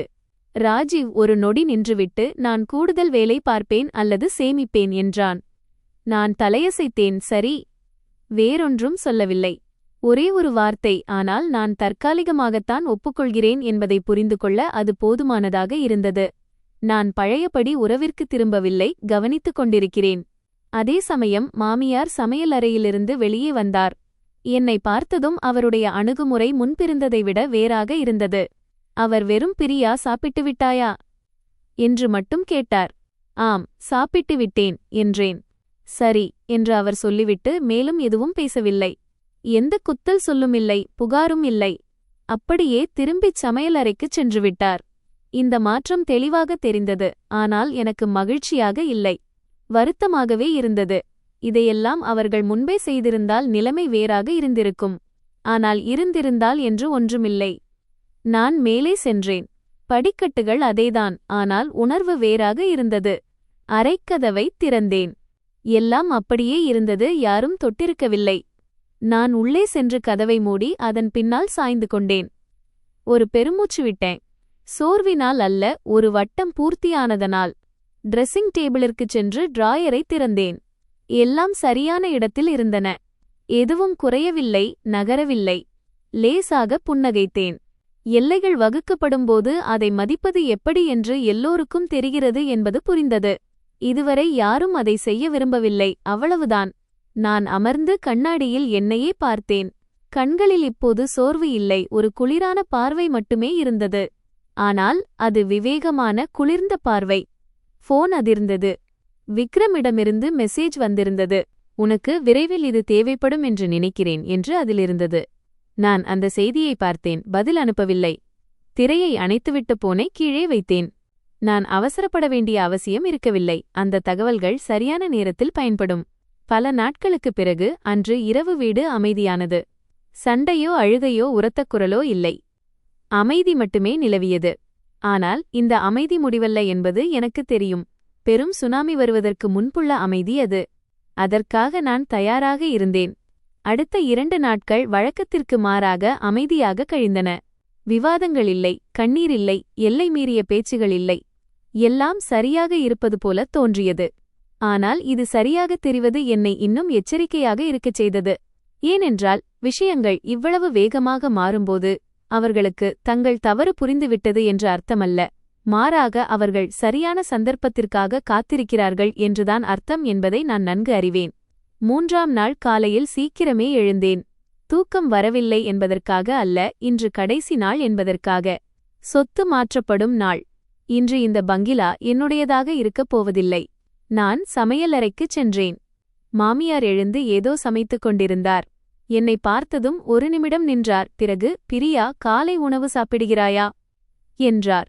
இல்லை, நான் சாப்பிட்டுவிட்டேன் என்று மிகவும் இயல்பாக பதில் அளித்தேன். குளிர்ச்சியாகவும் இல்லை, சூடாகவும் இல்லை. அவர் தலையசைத்தார். நான் கஞ்சி செய்திருக்கிறேன். உனக்காகவும் கொஞ்சம் எடுத்து வைக்கிறேன். வேண்டாம், தேவையில்லை. நானே செய்து கொள்கிறேன் என்றேன். நான் எரிச்சலில் இல்லை, ஆனால் யாரிடமிருந்தும் எதையும் பெற்றுக்கொள்ள விரும்பவில்லை. ஏனெனில் பெற்றுக்கொண்டால் இதயம் மென்மையாகிவிடும். நான் இப்போது மென்மையாக இருக்க விரும்பவில்லை. எனக்காக ஒரு கிளாஸ் பால் காய்ச்சினேன். லேசாக சாப்பிட்டுவிட்டு கிளம்பத் தயாரானேன். வரவேற்பறை வழியாகச் செல்லும்போது ஸ்னேகா அங்கேயே அமர்ந்திருப்பதை பார்த்தேன். அவள் முகத்தில் முன்னிருந்த அந்த இயல்புத்தன்மை இல்லை. பேசிக்கொண்டோ சிரித்துக்கொண்டோ இல்லை. அமைதியாக போனை பார்த்து கொண்டிருந்தாள். என்னை பார்த்ததும் தலை நிமிர்ந்தாள். அவள் கண்களில் ஏதோ ஒரு மாற்றம் இருந்தது. வீண் பிடிவாதமல்ல, ஒருவித ஆராயும் பார்வை. அண்ணி என்று அழைத்தாள். நான் நின்றேன், ஆனால் முழுமையாக திரும்பவில்லை. சாய்வாகவே நின்றேன். என்ன விஷயம்? நீங்கள் உண்மையிலேயே வீட்டை விற்கிறீர்களா? நான் ஒரு நொடி அவளை பார்த்துவிட்டு ஆம் என்றேன். ஸ்னேகா உதட்டை கடித்துக் கொண்டாள், எதையோ சிந்திப்பது போல. பிறகு கேட்டாள், இது சரியென்று நீங்கள் நினைக்கிறீர்களா? நான் லேசாக புன்னகைத்தேன். இது சரியா இல்லையா என்பது உனக்கு தேவையற்ற விஷயம். ஆனால் நானும் இங்தானே வசிக்கிறேன் என்றாள். இப்போது அவள் குரலில் ஒருவித எரிச்சல் இருந்தது. நீங்கள் விற்றுவிட்டால் நான் எங்கே போவேன்? அது உன் பிரச்சனை என்று எவ்வித தயக்கமும் இன்றி பதிலளித்தேன். ஸ்னேகா எழுந்து நின்றாள். நீங்கள் மிகவும் அநியாயமாக நடந்து கொள்கிறீர்கள் என்று தோன்றவில்லையா? எனக்குத்தான் இப்பதானே விவாகரத்து ஆனது. எனக்கு ஆதரவு என்று யாரும் இல்லையே. நான் முழுமையாக திரும்பி அவள் கண்களை நேருக்கு நேர் பார்த்தேன். உன் விவாகரத்திற்கு யார் காரணம்? இந்த கேள்வி சத்தமாக இருக்கவில்லை, ஆனால் ஸ்னேகாவை அமைதியாக்க போதுமானதாக இருந்தது. அவள் உடனே பதில் சொல்லவில்லை, என்னையே பார்த்து கொண்டிருந்தாள். அவள் கண்களில் இருந்த பார்வை மாறியது. நீங்கள் என்ன சொல்கிறீர்கள்? அர்த்தம் மிகவும் தெளிவானது என்றேன். என் முன்னால் பாவம் போல நடிக்கும் நாடகத்தை நிறுத்து. சூழலில் பதற்றம் அதிகரித்தது. ஸ்னேகா கைகளை இறுக்கமாக மூடிக்கொண்டாள். உங்களுக்கு என்ன தெரியும் என்று இப்படி பேசுகிறீர்கள்? எனக்கு நிறைய தெரியும் என்று பதிலளித்தேன். என் குரல் உரக்க இருக்கவில்லை, ஆனால் உறுதியாக இருந்தது. ஒரு நொடிகள், 2 நொடிகள். அவள் வேறொன்றும் பேசவில்லை, முகத்தை திருப்பிக் கொண்டாள். நானும் அங்கே நிற்கவில்லை. நிற்க வேண்டிய அவசியமும் இல்லை. சில விஷயங்களை முழுமையாக சொல்லத் தேவையில்லை, கேட்பவர்களே புரிந்து கொள்வார்கள். நான் வீட்டிலிருந்து வெளியேறினேன். காரை எடுத்துக்கொண்டு வக்கீல் ஷர்மாஜியின் அலுவலகத்திற்குச் சென்றேன். சரியாக காலை 10 மணிக்கு வாங்குபவரும் வந்துவிட்டார். மிஸ்டர் சிங் இப்போதும் முன்போலவே இருந்தார், அமைதியாகவும் தெளிவாகவும். எல்லாம் மிகவும் வேகமாக நடந்தது. பணப்பரிமாற்றம், ஆவணங்களில் கையெழுத்து, உறுதிப்படுத்தல் என அனைத்தும் எந்த தாமதமும் சிரமமும் இன்றி முடிந்தது. 1 மணி நேரத்திற்கும் மேலாக அது நீடித்தது. அதிகாரப்பூர்வமாக அந்த வீடு என்னுடையது அல்ல. நான் கடைசி ஆவணத்தில் கையெழுத்திட்டபோது பேனாவை கீழே வைத்தேன். என் கை நடுங்கவில்லை, தயங்கவும் இல்லை. ஆனால் மிகத் தெளிவான ஒரு உணர்வு இருந்தது, முடிவு. ஷர்மாஜி என்னை பார்த்தார். எல்லாம் சரியாக இருக்கிறதா? ஆம், சரியாக இருக்கிறது என்று மிக மெதுவாக பதில் அளித்தேன். நீங்கள் வருத்தப்பட மாட்டீர்கள் என்று உறுதியாக இருக்கிறீர்களா? என் முன்னால் இருந்த கோப்புகளை பார்த்துவிட்டுச் சொன்னேன், இதை ஏன் முன்பே செய்யவில்லை என்றுதான் எனக்கு வருத்தமே தவிர செய்ததற்கு வருத்தமில்லை. ஷர்மாஜி வேறொன்றும் சொல்லவில்லை, தலையை மட்டும் அசைத்தார். நான் எழுந்து என் பையை எடுத்துக்கொண்டு அலுவலகத்திலிருந்து வெளியேறினேன். வெளியே வந்ததும் சூரிய ஒளி என் முகத்தில் நேரடியாக பட்டது, ஆனால் அது இதமாக இருந்தது. சிறிது நேரம் அங்கேயே நின்றேன். ஒரு நீண்ட பெருமூச்சு விட்டேன். அமைதியாவதற்காக அல்ல, அந்த சுதந்திரத்தின் உணர்வை நினைவில் கொள்வதற்காக. போன் ஒலித்தது. ராஜீவிடமிருந்து. நான் பார்த்தேன், எடுக்கவில்லை. சிறிது நேரம் கழித்து மீண்டும் அதே எண் ஒலித்தது. போனை அணைத்துவிட்டேன். பேச வேண்டிய அவசியமில்லை, ஏனெனில் எல்லாம் முடிந்துவிட்டது. காரை மீண்டும் பங்களாவை நோக்கி திருப்பினேன். தங்குவதற்காக அல்ல, மீதமிருந்தவற்றையும் முடித்து விடுவதற்காக. நான் சென்றடைந்தபோது கேட்டின் முன்னால் ஒரு சிறிய லாரி நின்றிருந்தது. சாமான ஏற்றும் தொழிலாளர்கள் காத்திருந்தனர். நான் இறங்கி கேட்டை திறந்து உள்ளே சென்றேன். வீட்டின் உள்ளே நேற்று இருந்த அமைதியில்லை, மாறாக ஒரு பரபரப்பு இருந்தது. சூட்கேஸ்கள், பைகள் என சாமான்கள் குமித்து வைக்கப்பட்டிருந்தன. மாமியார் வரவேற்பறையின் நடுவில் அமர்ந்திருந்தார். அவர் முகம் சிவந்து போயிருந்தது. கண்கள் வீங்கியிருந்தன. ஸ்னேகா ஒரு ஓரமாக நின்றிருந்தாள். எதுவும் பேசவில்லை. கதவருகே நின்று கொண்டிருந்த ராஜீவையே பார்த்து கொண்டிருந்தாள். என்னை பார்த்ததும் அவன் முன்னே வந்தான். பிரியா, அவன் குரல் கனமாக இருந்தது. நீ உண்மையில் விற்றுவிட்டாயா? நான் அவனை பார்த்தேன். நான் சும்மா விளையாடுகிறேன் என்று நினைத்தாயா? அவன் பதில் சொல்லவில்லை, கைகளை மட்டும் இறுக மூடிக்கொண்டான். நீ எனக்கு ஒரு வாய்ப்பு கூட கொடுக்கவில்லை. கொடுத்தேன் என்றேன். பலமுறை கொடுத்தேன். ஆனால் நீ அதை பயன்படுத்திக் கொள்ளவில்லை. மௌனம் நிலவியது. நான் வேறொன்றும் சொல்லாமல் கடிகாரத்தை பார்த்தேன். மணி அதிகாலை 3 மணி ஆகிறது. இன்னும் 1 மணி நேரத்தில் புதிய உரிமையாளர்கள் வீட்டை பார்க்க வருவார்கள். நீயும் உன் குடும்பமும் விரைவில் சாமான்களை எடுத்துக்கொண்டு கிளம்புங்கள். மாமியார் அழத் தொடங்கினார். நீ மிகவும் கொடூரமானவள். எங்களை வீதியிலே நிறுத்திவிட்டாயே. நான் அவரை பார்த்தேன். எந்த பதிலும் சொல்லவில்லை. நான் கேட்கவில்லை என்பதால் அல்ல, பதில் சொல்லும் அளவிற்கு என்னிடம் இப்போது எந்த உணர்ச்சியும் மீதமில்லை என்பதால். ஸ்னேகா இப்போது பேசினாள். உங்களுக்கு உண்மையில் விளைவுகளைக் கண்டு பயமில்லையா? இந்த கேள்வி என்னை ஒரு நொடி நிறுத்தியது. நான் அவளை திரும்பி பார்த்தேன். பயம்தான் என்றேன். ஸ்னேகா சற்று ஆச்சரியப்பட்டாள். ஆனால் நான் தொடர்ந்தேன். வாழ்க்கை முழுவதையும் வாழ்ந்துவிட்டு எனக்காக வாழும் தைரியமே இல்லாமல் போய்விடுமோ என்பதுதான் எனக்கு இருக்கும் மிகப்பெரிய பயம். வேறு யாரும் ஒன்றும் சொல்லவில்லை. சொல்லத் தேவையும் இல்லை. நான் மேலே சென்றேன். என் அறைக்குச் சென்றேன். சுற்றிலும் ஒரு பார்வை பார்த்தேன். எல்லாம் அங்கேயே இருந்தது. ஆனால் இப்போது அது என்னுடையது அல்ல. பீரோவை திறந்தேன். சில கடைசி பொருட்களை மட்டும் எடுத்தேன். அதிகம் இல்லை, உண்மையில் தேவையானவை மட்டுமே. பிறகு அதை மூடிவிட்டேன். இந்த முறை நான் திரும்பி பார்க்கவில்லை. ஏனென்றால் இந்த அத்தியாயம் முடிந்துவிட்டது என்பது எனக்கு தெரியும். சூட்கேஸை எடுத்துக்கொண்டு படிக்கட்டுகளில் மெதுவாக இறங்கினேன். அது கனமாக இருந்ததால் அல்ல, இந்த கடைசி பயணத்தை மிகத் தெளிவாக கடக்க விரும்பியதால். கீழே வரவேற்பறையில் சூழல் இன்னும் அதே கனத்துடன் இருந்தது. ஆனால் இப்போது அதில் ஒரு பதற்றமும் சேர்ந்திருந்தது. பெட்டிகள் திறக்கப்பட்டன, மூடப்பட்டன, வீசப்பட்டன. எந்த ஒழுங்கும் இல்லை, எதைப் பற்றியும் கவலையில்லை. மாமியார் ஒரு மூலையில் அமர்ந்திருந்தார். கண்கள் சிவந்து வாய்க்குள் ஏதோ முணுமுணுத்துக் கொண்டிருந்தார். ஸ்னேகா அறையின் நடுவில் நின்று கொண்டிருந்தாள். சாமான்களை அடுக்கும்போது கத்திக்கொண்டும் அவ்வப்போது என்னை தீர்க்கமாகவும் பார்த்து கொண்டிருந்தாள். அவள் கண்களிலிருந்த பழைய பிடிவாதம் இல்லை, ஆனால் ஒருவித அதிருப்தி இன்னும் இருந்தது. தங்களுக்கு சொந்தமானது என்று நினைத்த ஒன்றை யாரோ பிடுங்கிக் கொண்டது போன்ற உணர்வு அது. ராஜீவ் கதவருகே நின்று கொண்டிருந்தான். அசையவில்லை, உதவி செய்யவில்லை. என்னையே பார்த்து கொண்டிருந்தான். அவனது பார்வை என்னை ஒரு நொடி நிறுத்தியது. சுமார் அரை மணி நேரம் கழித்து மற்றொரு கார் கேட்டின் முன்னால் வந்து நின்றது. மிஸ்டர் சிங், வீட்டின் புதிய உரிமையாளர். அவர் கீழே இறங்கி சுற்றிலும் பார்த்துவிட்டு என்னை பார்த்தார். எல்லாம் முடிந்துவிட்டதா? இனிதான் முடியப் போகிறது.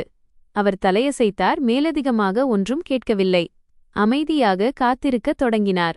தெளிவான மனிதர்கள் அதிகம் பேச மாட்டார்கள். அதுதான் எனக்கும் பிடித்திருந்தது. மாமியார் வீட்டிலிருந்து வெளியே வந்தார். மிஸ்டர் சிங்கை பார்த்ததும் தயங்கினார். நீங்கள்தான் வீட்டை வாங்குபவரா? ஆமாம் என்று அவர் பதிலளித்தார். இனி இந்த வீட்டின் புதிய உரிமையாளர் நான். அவர் திகைத்துப் போய் நின்றார்.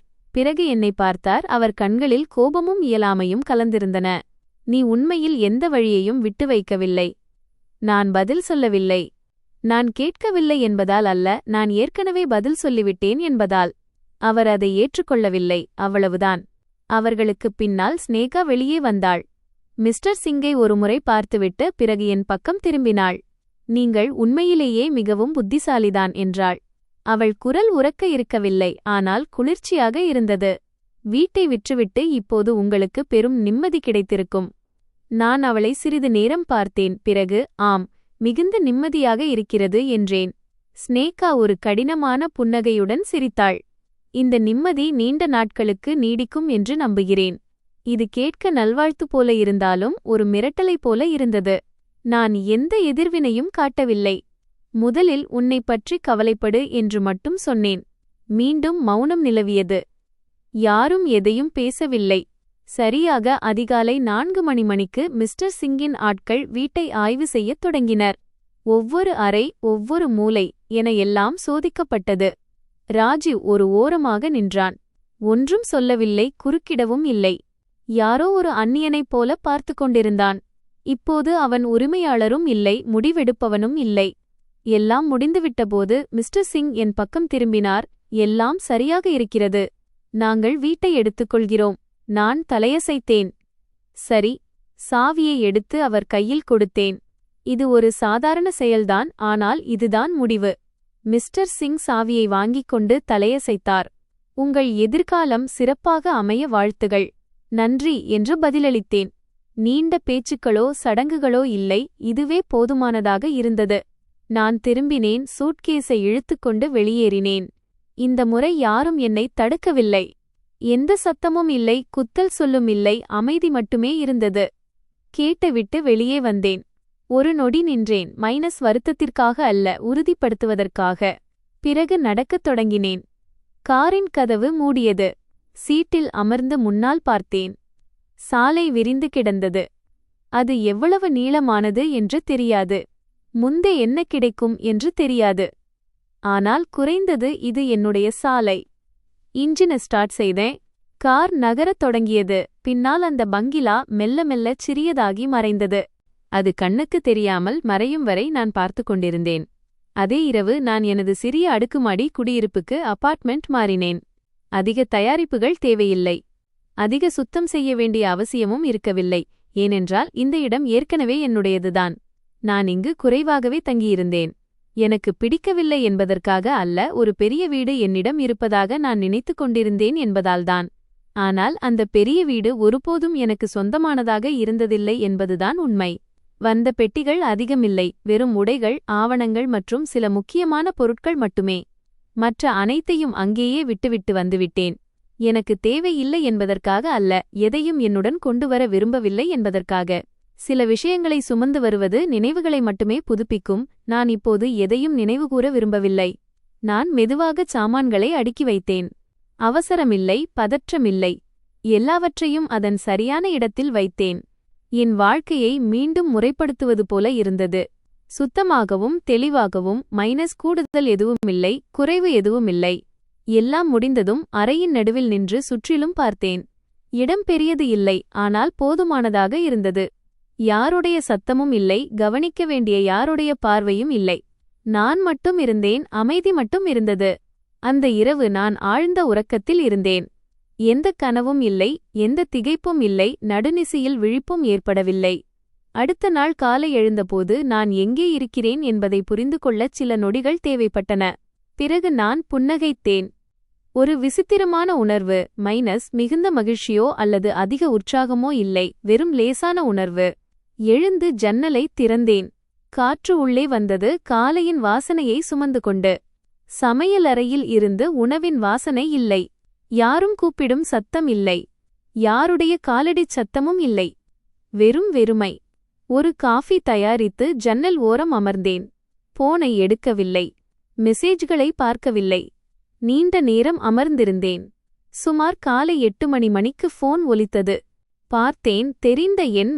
ராஜீவ் இல்லை, ஸ்னேகா. சில நொடிகள் பார்த்தேன், பிறகு எடுத்துக்கொண்டேன். பேச வேண்டும் என்பதற்காக அல்ல, அவள் என்ன சொல்லப் போகிறாள் என்பதை கேட்க வேண்டும் என்பதற்காக.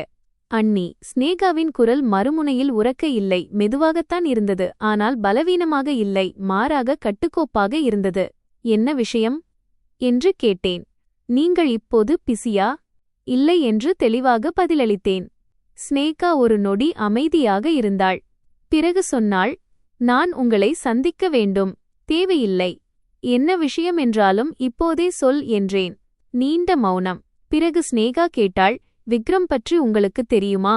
இந்த கேள்வி என்னை ஒரு நொடி நிறுத்தியது. ஆனால் ஒரே ஒரு நொடிதான். என் குரலை சாதாரணமாகவே வைத்துக்கொண்டேன். தெரியும். ஸ்னேகா ஒரு மெல்லிய பெருமூச்சு விட்டாள், ஏதோ ஒன்றை உறுதிப்படுத்திக் கொண்டது போல. அவர் உங்களை தொடர்பு கொண்டாரா? அப்படித்தானே? ஆமாம், தொடர்பு கொண்டார். நான் மறுக்கவில்லை. தேவைப்படவில்லை. ஸ்னேகா மௌனமானாள். இந்த முறை நீண்ட நேரம் மௌனமாக இருந்தாள். பிறகு கேட்டாள், அவர் சொல்வதை நீங்கள் நம்புகிறீர்களா? நான் நம்ப வேண்டிய அவசியமில்லை என்று பதிலளித்தேன். உண்மை என்னவென்று தெரிந்து கொள்ள வேண்டியது மட்டும்தான் எனக்கு தேவை. என் குரல் உணர்ச்சியற்றதாக இருந்தது. அழுத்தம் கொடுக்கவில்லை, ஆனால் எதிரே இருப்பவர் எளிதில் பொய் சொல்ல முடியாத அளவிற்கு உறுதியாக இருந்தது. ஸ்னேகா மெலிதாக சிரித்தாள். ஒரு சோகமான சிரிப்பு. அவர் உங்களிடம் என்ன சொன்னார்? நான் அதை மீண்டும் சொல்ல வேண்டிய அவசியமில்லை என்று பதிலளித்தேன். ஆனால் நீ அதை நன்கு அறிவாய் என்று நினைக்கிறேன். மறுமுனையில் சூழல் கனமானது. பிறகு ஸ்னேகா கேட்டாள், நான் அப்படித்தான் இருக்கிறேன் என்று நினைக்கிறீர்களா? நான் உடனே பதில் சொல்லவில்லை. உன்னை நான் எப்படி நினைக்க வேண்டும் என்று நீ விரும்புகிறாய் என்று மட்டும் கேட்டேன். ஸ்னேகா ஒன்றும் சொல்லவில்லை, பெருமூச்சு மட்டும் விட்டாள். நான் தொடர்ந்தேன், ஸ்னேகா, சில விஷயங்களை மற்றவர்களுக்கு சொல்ல வேண்டிய அவசியமில்லை. அதை பார்த்தாலே தெரிந்துவிடும். இந்த முறை மௌனம் மிக நீண்டதாக இருந்தது. பிறகு ஸ்னேகா கேட்டாள், நீங்கள் என்ன செய்யப் போகிறீர்கள்? நான் ஒன்றும் செய்யப்போவதில்லை. இனி ஒவ்வொருவரும் தங்கள் முடிவுகளுக்கு தாங்களே பொறுப்பு என்று பதிலளித்தேன். நீங்கள் என்னை மிரட்டுகிறீர்களா? இல்லை, நான் உண்மையை சொல்கிறேன். என் குரல் இன்னும் உணர்ச்சியற்றதாகவே இருந்தது. உரக்க இல்லை, கடுமையாக இல்லை, ஆனால் உறுதியாக இருந்தது. ஸ்னேகா வேறொன்றும் சொல்லவில்லை. கடைசியாக ஒன்று மட்டும் சொன்னாள், நீங்கள் மாறிவிட்டீர்கள். நான் சிரித்தேன். இல்லை, நான் பழையபடி ஆகிவிட்டேன். நான் போனை வைத்துவிட்டேன். எந்த இழுபறியும் இல்லை, குழப்பமும் இல்லை. போனை கீழே வைத்தேன். ஜன்னல் வழியாக வெளியே பார்த்தேன். சூரிய ஒளி இன்னும் மேலெழுந்து வந்திருந்தது. ஒரு புதிய நாள் உண்மையிலேயே தொடங்கியிருந்தது. நான் எழுந்து உடை மாற்றிவிட்டு வேலைக்குச் செல்ல தயாரானேன். வெளியேறுவதற்கு முன் அறையை மீண்டும் ஒருமுறை பார்த்தேன். சோதிப்பதற்காக அல்ல, நினைவில் வைத்துக் கொள்வதற்காக. இதுதான் நான் மீண்டும் தொடங்குகிற இடம். பூஜ்ஜியத்திலிருந்து அல்ல, என்னிடமிருந்து. கதவை விட்டு வெளியே வந்தபோது என்னுடன் அதிகம் ஒன்றும் இருக்கவில்லை. ஒரு பை மட்டும்தான் இருந்தது. ஆனால் உள்ளே முற்றிலும் மாறுபட்ட மனநிலை இருந்தது. எந்த சுமையும் இல்லை, எந்த இழுபறியும் இல்லை. யாராவது என்னை நினைத்து மகிழ்ச்சியாக இருக்கிறார்களா இல்லையா என்ற கவலை இல்லை. சரியாக வாழ வேண்டும், எனக்காக வாழ வேண்டும் என்பது மட்டுமே எண்ணம். நான் லிஃப்டிற்குள் சென்றேன். கதவு மூடியது. இடம் சிறியதுதான். ஆனால் மூச்சு திணறவில்லை. மாறாக சுவாசிப்பது மிகவும் எளிதாக இருந்தது. கண்ணாடியில் என்னை பார்த்தேன். அதே முகம், ஆனால் இப்போது அந்த பழைய பெண் நான் இல்லை. பொறுமை இல்லை, காத்திருப்பு இல்லை. எந்த பெண்ணிடமிருந்தும் எந்த எதிர்பார்ப்பும் இல்லை. முன்முயற்சி மட்டுமே. லிஃப்ட் கதவு திறந்தது. நான் வெளியே வந்தேன். ஒளி உள்ளே நிறைந்தது. ஒரு புதிய நாள், ஒரு புதிய வாழ்க்கை. இந்த முறை நான் எங்கே செல்கிறேன் என்பது எனக்கு தெரியும். அதன் பிறகு என் வாழ்க்கை பழைய நிலைக்கு திரும்பியது. காலையில் வேலைக்குச் செல்வது, மாலையில் வீடு திரும்புவது, இரவில் ஏதேனும் வாசிப்பது, அல்லது அமைதியாக ஓர் இடத்தில் அமர்ந்திருப்பது, எதையும் செய்யாமல் இருப்பது. இப்போது விடாமல் வரும் அழைப்புகள் இல்லை. அழுத்தம் கொடுக்கும் செய்திகள் இல்லை. கட்டாயப்படுத்தி உட்கார வைக்கும் இரவு உணவுகள் இல்லை. எல்லாம் எவ்வளவு எளிமையாக இருந்தது என்றால் சில சமயம் எனக்கு அது விசித்திரமாக தோன்றியது. விசித்திரமாக, ஏனென்றால் இவ்வளவு சத்தமான ஒரு சூழலில் நான் பழகிவிட்டேன். அமைதி எப்படி இருக்கும் என்பதையே மறந்துவிட்டேன். ராஜீவ் இப்போது ஃபோன் செய்யவில்லை. குறைந்தது முதல் 3 நாட்கள் வரை. நான் அவனை திரும்ப அழைத்து வர வேண்டும் என்பதற்காக என் கோபம் தனியும், நான் மென்மையாவேன் என்று அவன் காத்திருக்கிறான் என்பது எனக்கு தெரியும். ஆனால் நான் திரும்பவில்லை. நான் பிடிவாதமாக இருந்ததால் அல்ல. என் அமைதிக்காக மற்றவர்களை சார்ந்திருக்க வேண்டிய அந்த கட்டத்தை நான் கடந்துவிட்டேன் என்பதால்தான். இப்போது எனக்கு தேவை என் அமைதி மட்டுமே. 4வது நாள் காலை நான் மீட்டிங்கில் இருந்தபோது ஃபோன் அடித்தது. ஒரு முறை அல்ல, தொடர்ந்து. அமித் வெளியில் வந்து கதவை தட்டினான். பிரியா மேம், ஒரு முக்கியமான வேலை.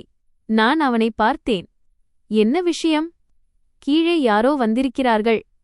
யார்? அமித் தயங்கினான். உங்கள் குடும்பத்தினர். ஒரு நொடிகள் நின்றேன். அதிர்ச்சியடையவில்லை, எனக்கு தெரியும். தலையசைத்தேன். மீட்டிங்கை விரைவாக முடித்தேன். 10 நிமிடங்கள் கழித்து நான் லாஃபியில் இருந்தேன். தூரத்திலிருந்தே ராஜீவ், மாமியார் மற்றும் ஸ்னேகாவை பார்த்தேன். மூவரும் அங்கே ஒருவித அசௌகரியமான சூழலில் நின்றிருந்தார்கள். இது அவர்கள் வீடு அல்ல, அவர்கள் தன்னிச்சையாக செயல்படக்கூடிய இடமும் அல்ல. அதனால் அவர்கள் பார்வையும் வேறாக இருந்தது. ராஜீவ் என்னை பார்த்ததும் முன்னே வந்தான். பிரியா, அவனது குரல் மெதுவாக இருந்தது. இப்போது அதில் அந்த அதிகாரம் இல்லை. நான் ஒரு பாதுகாப்பான இடைவெளியில் நின்றேன். என்ன விஷயம்? நாங்கள் பேச வேண்டும். நான் கேட்டுக்கொண்டுதான் இருக்கிறேன். நான் அவர்களை உட்காரச் சொல்லவில்லை, உள்ளேயும் அழைக்கவில்லை. லாஃபியின் நடுவிலேயே நின்று கொண்டிருந்தேன். ராஜீவ் சுற்றிலும் பார்த்தான். மக்கள் பார்த்துக்கொண்டே சென்று கொண்டிருந்தார்கள். அவனுக்கு இது பழகியிருக்காது. ஆனால் கடைசியில் அவன் சொன்னான், நீ எங்களுக்கு இன்னொரு வாய்ப்பு தர முடியுமா? இந்த முறை இந்த கேள்வி கேட்பதற்கு பாரமாக இருந்தது. அவன் தவறு செய்தான் என்பதற்காக அல்ல, நான் இப்போது பழைய இடத்தில் இல்லை என்பதற்காக. நான் ஏற்கனவே பதில் சொல்லிவிட்டேன் என்றேன். ஆனால் இந்த முறையெல்லாம் வேறாக இருக்கும் என்று ராஜீவ் அவசரமாகச் சொன்னான். நான் தனியாக வீடு மாறிவிட்டேன். நான் அவனை ஒரு நொடி பார்த்தேன். வாடகை வீட்டில். அவன் தொடர்ந்தான். அம்மா மற்றும் ஸ்னேகாவும் என்னுடன் இருக்கிறார்கள். நான் தலையசைத்தேன். எந்த ஆச்சரியமும் இல்லை. நான் எல்லாவற்றையும் பிரித்துவிட்டேன். பணக்கணக்குகள் தனி. அம்மா இனி தலையிட மாட்டார். அவன் ஏதோ ஒன்றை நிரூபிப்பது போல ஒவ்வொரு வாக்கியமாகச் சொன்னான். நான் குறுக்கிடவில்லை, விவாதிக்கவும் இல்லை. நீ இதையெல்லாம் எதற்காகச் செய்கிறாய் என்று மட்டும் கேட்டேன். ராஜீவ் நின்றான். பிறகு சொன்னான், நீ திரும்பி வரவேண்டும் என்பதற்காக. நான் அவனை நீண்ட நேரம் பார்த்தேன். பிறகு மெலிதாக புன்னகைத்தேன். இதை நீ எனக்காக செய்கிறாயா அல்லது என்னால் வாழ முடியாது என்பதற்காக செய்கிறாயா? இந்த கேள்வி அவனை அமைதியாக்கியது. எந்த பதிலும் இல்லை. நான் தொடர்ந்தேன். இதை நீ எனக்காகச் செய்திருந்தால் முன்பே செய்திருப்பாய். ஆனால் இதை நீ உனக்காக செய்கிறாய் என்றால் என்னை மன்னித்துவிடு. நான் எந்த தீர்வும் அல்ல. சூழல் கனமானது. மாமியார் இப்போது முன்னே வந்தார். பிரியா. அவரது குரல் இப்போது உரக்க இல்லை, குத்திக் காட்டும் விதத்திலும் இல்லை, மாறாக மென்மையாக இருந்தது. வீட்டிற்கு திரும்பி வா. நாம் மீண்டும் தொடங்கலாம். நான் அவரை பார்த்தேன். எதை மீண்டும் தொடங்குவது? குடும்பத்தையா? அவர் சொன்னார், நீ இன்னும் எங்கள் மருமகள். இல்லை. நான் இடையில் குறுக்கிட்டேன். நானாக இருக்கிறேன். மௌனம் நிலவியது. பின்னால் நின்று கொண்டிருந்த ஸ்னேகா இப்போது பேசினாள். நீங்கள் மிகவும் அநியாயமாக நடந்து கொள்கிறீர்கள் என்று தோன்றவில்லையா? அவளது குரல் இப்போது முன்பைப் போல கூர்மையாக இல்லை, ஆனால் அதில் இன்னமும் ஒருவித அதிருப்தி இருந்தது. நான் அவளை பார்த்தேன். நீ என்ன நினைக்கிறாய்? நான் என்ன செய்திருக்க வேண்டும்? குறைந்தது இந்த எல்லை வரை வந்திருக்கக் கூடாது. நீ சொல்வது சரிதான் என்று தலையசைத்தேன். நான் இந்த எல்லை வரை வந்திருக்க அனுமதிக்கக் கூடாது. ஸ்னேகா சற்று அதிர்ச்சியடைந்தாள். ஆனால் நான் தொடர்ந்தேன். நான் முன்பே தடுத்திருக்க வேண்டும். இது அவளை அமைதியாக்கியது. வேறு யாரும் எதுவும் சொல்லவில்லை. நான் மூவரையும் ஒருமுறை பார்த்தேன். இப்போது கோபமில்லை, எரிச்சலில்லை. எல்லாம் தெளிவாக இருந்தது. பேச்சு முடிந்துவிட்டது என்றேன். இதை இன்னும் இழுக்க வேண்டிய அவசியமில்லை. எவ்வளவு இழுக்கிறீர்களோ அவ்வளவு குழப்பம்தான் மிஞ்சும். ராஜீவ் முன்னே வந்தான். என் இதயத்தில் இன்னமும் உனக்காக அன்பு இருக்கிறது என்றான். நான் அன்பு இருக்கிறதா என்று கேட்டேன். அவன் தலையசைத்தான். நான் அவனை பார்த்துவிட்டுச் சொன்னேன், ஒரு தவறான உறவை தக்கவைக்க அன்பு மட்டும் காரணமாகிவிட முடியாது.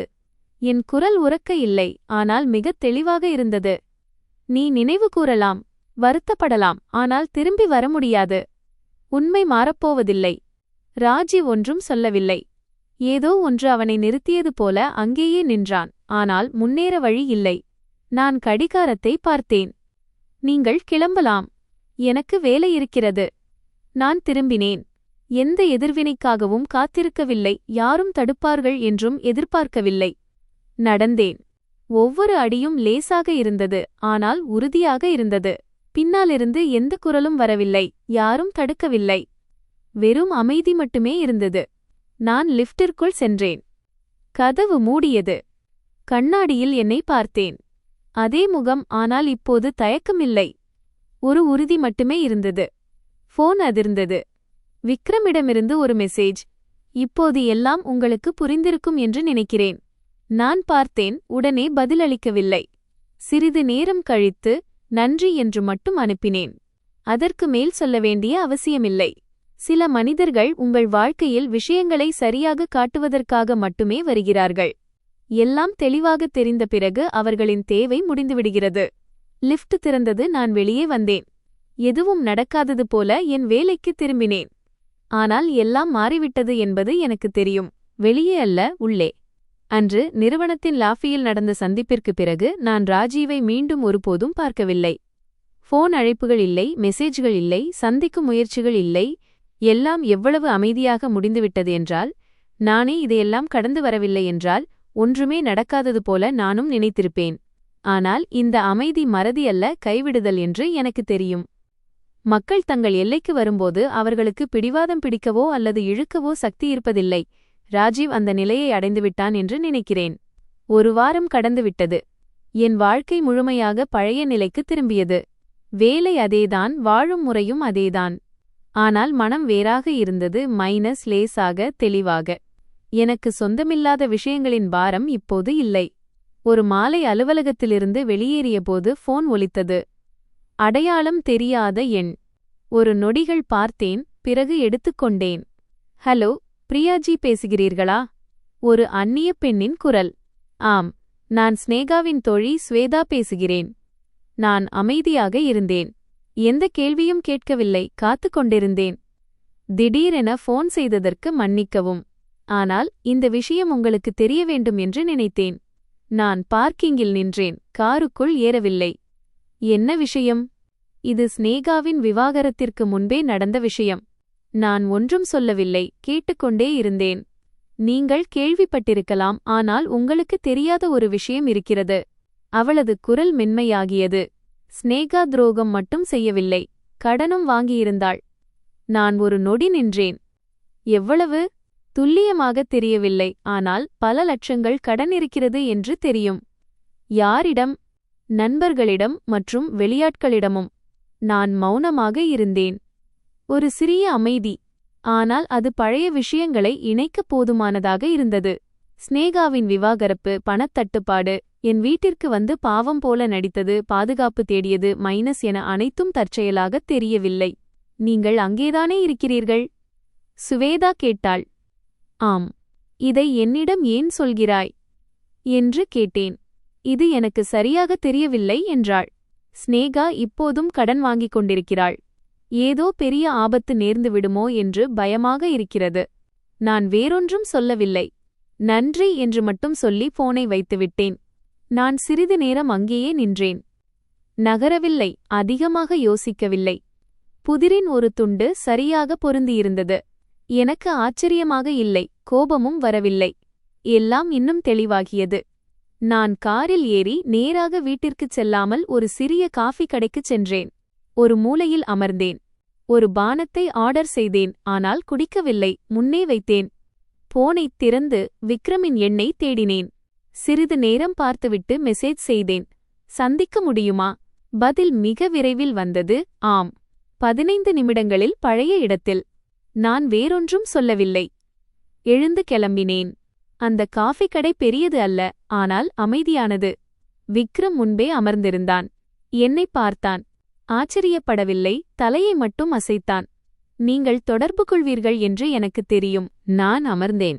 உனக்கு தெரியுமா அல்லது வெறும் ஊகமா என்று கேட்டேன். விஷயங்களை பாதியில் விட்டுச் செல்பவர்களில் நீ இல்லை என்றான். நான் பதில் சொல்லவில்லை. எனக்கு ஆதாரங்களை பார்க்க வேண்டும் என்று மட்டும் சொன்னேன். விக்ரம் தலையசைத்தான்.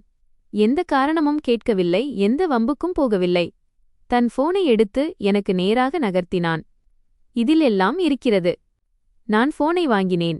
புகைப்படங்கள், செய்திகள், கால் ரெக்கார்டிங் என அனைத்தும் இருந்தன. எல்லாவற்றையும் பார்க்க வேண்டிய அவசியமில்லை. ஆரம்பத்தில் இருந்தே சில விஷயங்கள் போதுமானதாக இருந்தன. போனை கீழே வைத்தேன். மேலதிகமாக கேட்கவும் இல்லை, கருத்துச் சொல்லவும் இல்லை. நன்றி என்றேன். விக்ரம் என்னை பார்த்தான். இனி என்ன செய்யப் போகிறாய்? நான் ஒன்றும் சொல்லப்போவதில்லை என்றேன். இது அவளது வாழ்க்கை. அவளே பார்த்துக் கொள்வாள். நான் வெளியே ஜன்னல் வழியாக பார்த்தேன். இனி இந்தச் சிக்கலில் நான் மீண்டும் மாட்டிக்கொள்ள விரும்பவில்லை. விக்ரம் மெலிதாகச் சிரித்தான். நீ நான் நினைத்ததை விட மிகவும் புத்திசாலி. நான் மீண்டும் முட்டாளாக இருக்க விரும்பவில்லை. நான் எழுந்து கொண்டேன். இதை வைத்துக்கொள் என்று போனை அவன் பக்கம் தள்ளினேன். எனக்கு இது தேவையில்லை. விக்ரம் என்னை பார்த்தான். உறுதியாக சொல்கிறாயா? ஆம். நான் பிரிவதற்கு ஆதாரங்கள் தேவையில்லை. நான் ஏற்கனவே பிரிந்துவிட்டேன். அவன் வேறொன்றும் சொல்லவில்லை, தலையை மட்டும் அசைத்தான். நான் கடையிலிருந்து வெளியேறினேன். எதையும் எடுத்துக்கொண்டு வரவில்லை, எதையும் விட்டு வரவில்லை. ஏனெனில் நான் அந்த கதையின் ஒரு பகுதியாக இனி இல்லை. அன்று இரவு வீட்டிற்கு சென்றபோது போன் மீண்டும் ஒலித்தது. ஒரு அறிமுகமில்லாத எண், ராஜீவினுடையது. 1 நொடிகள் 2 நொடிகள் பார்த்தேன், பிறகு எடுத்துக்கொண்டேன். பிரியா. அவனது குரல் மிகவும் மெதுவாக இருந்தது.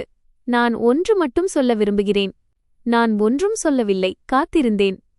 நான் புரிந்து கொண்டேன். நானும் புரிந்து கொண்டேன் என்று பதிலளித்தேன். மேலதிகமாக கேட்கவோ சொல்லவோ ஏதுமில்லை. அந்த ஒரு வாக்கியம் போதுமானதாக இருந்தது.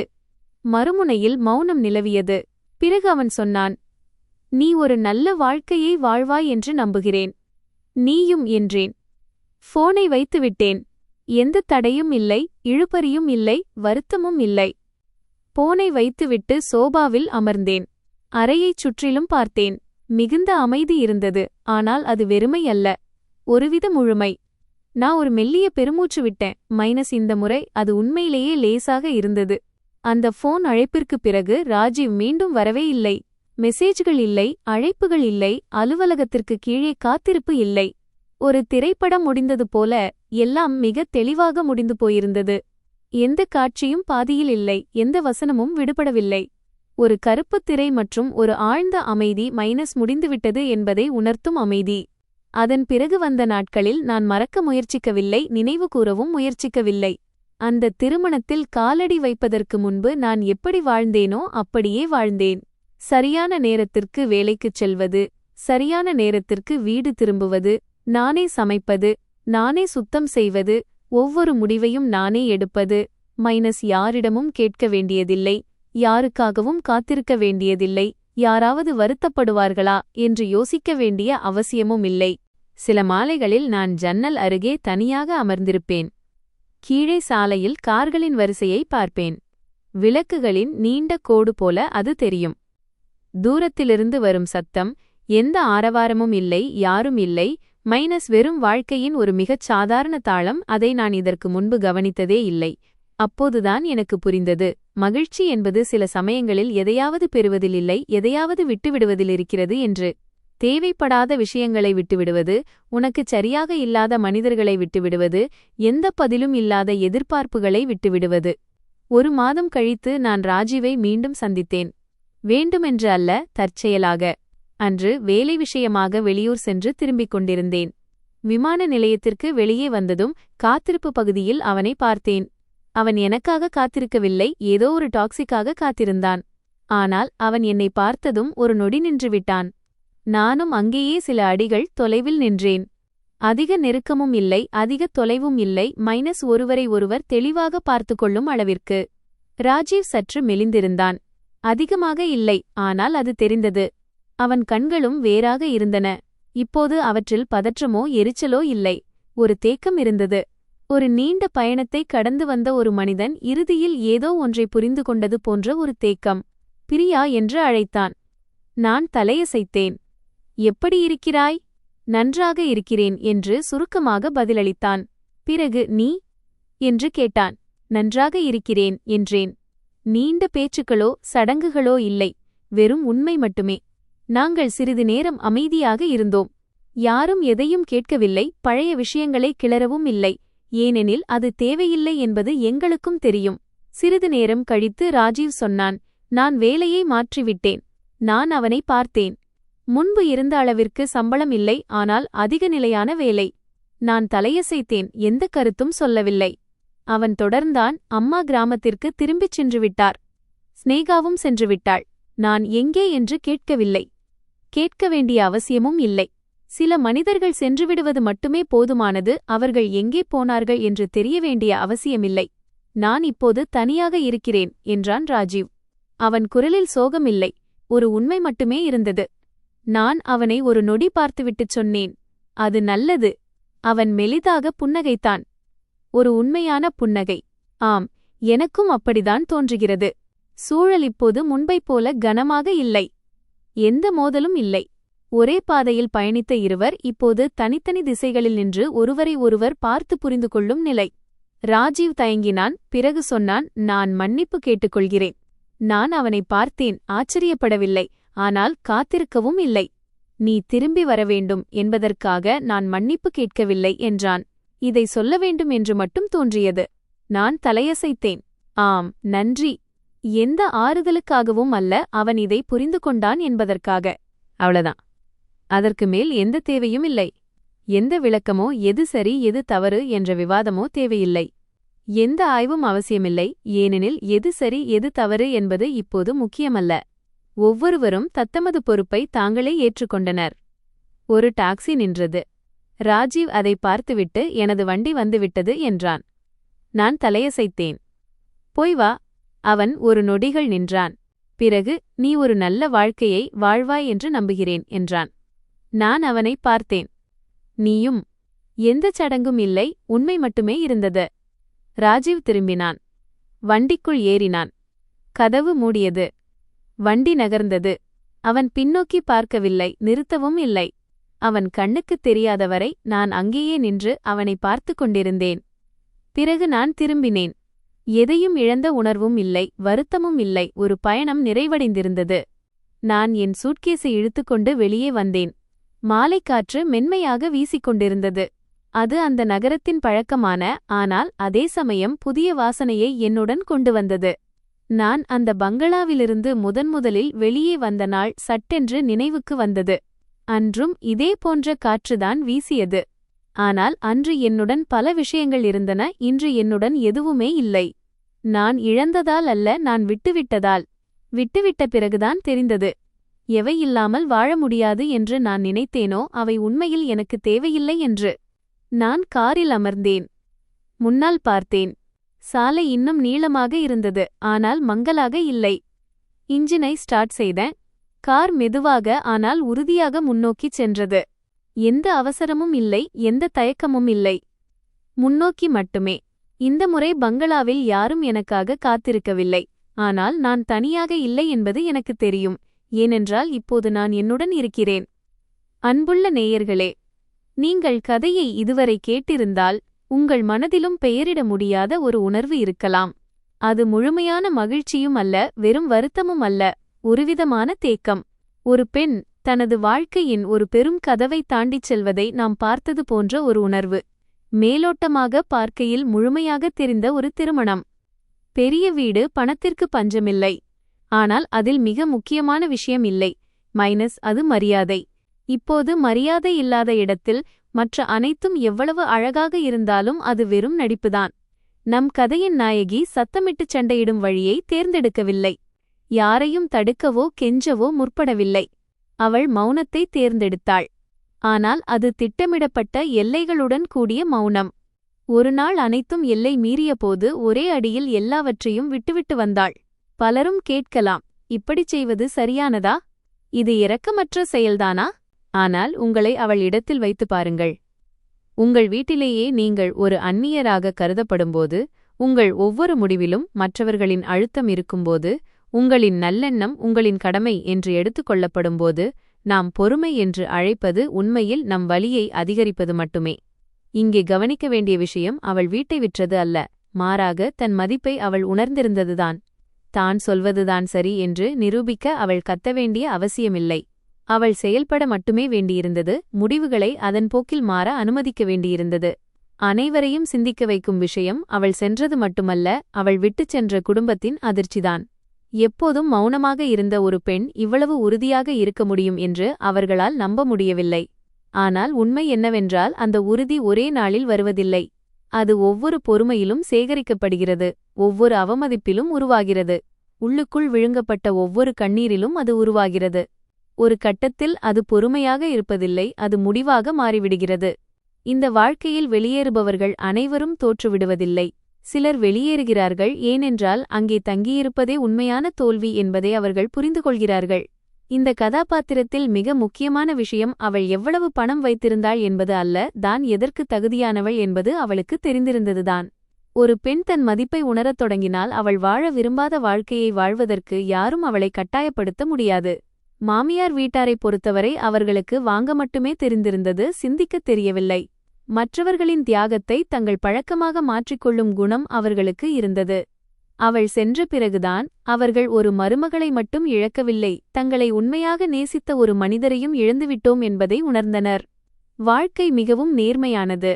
யார் எப்படி நடந்து கொள்கிறார்களோ அப்படியே திரும்பப் பெறுகிறார்கள். உடனடியாக இல்லாவிட்டாலும் ஒரு நாள் அதை எதிர்கொள்ளத்தான் வேண்டியிருக்கும்.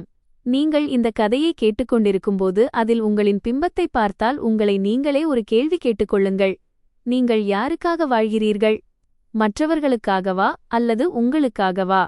தியாகம் விலைமதிப்பற்றது, ஆனால் தியாகம் செய்து நீங்களே உங்களை இழந்துவிட்டால் அது புண்ணியமல்ல, அது இழப்பு. உங்களை எல்லை வரை தள்ளும் வரை காத்திருக்காதீர்கள்.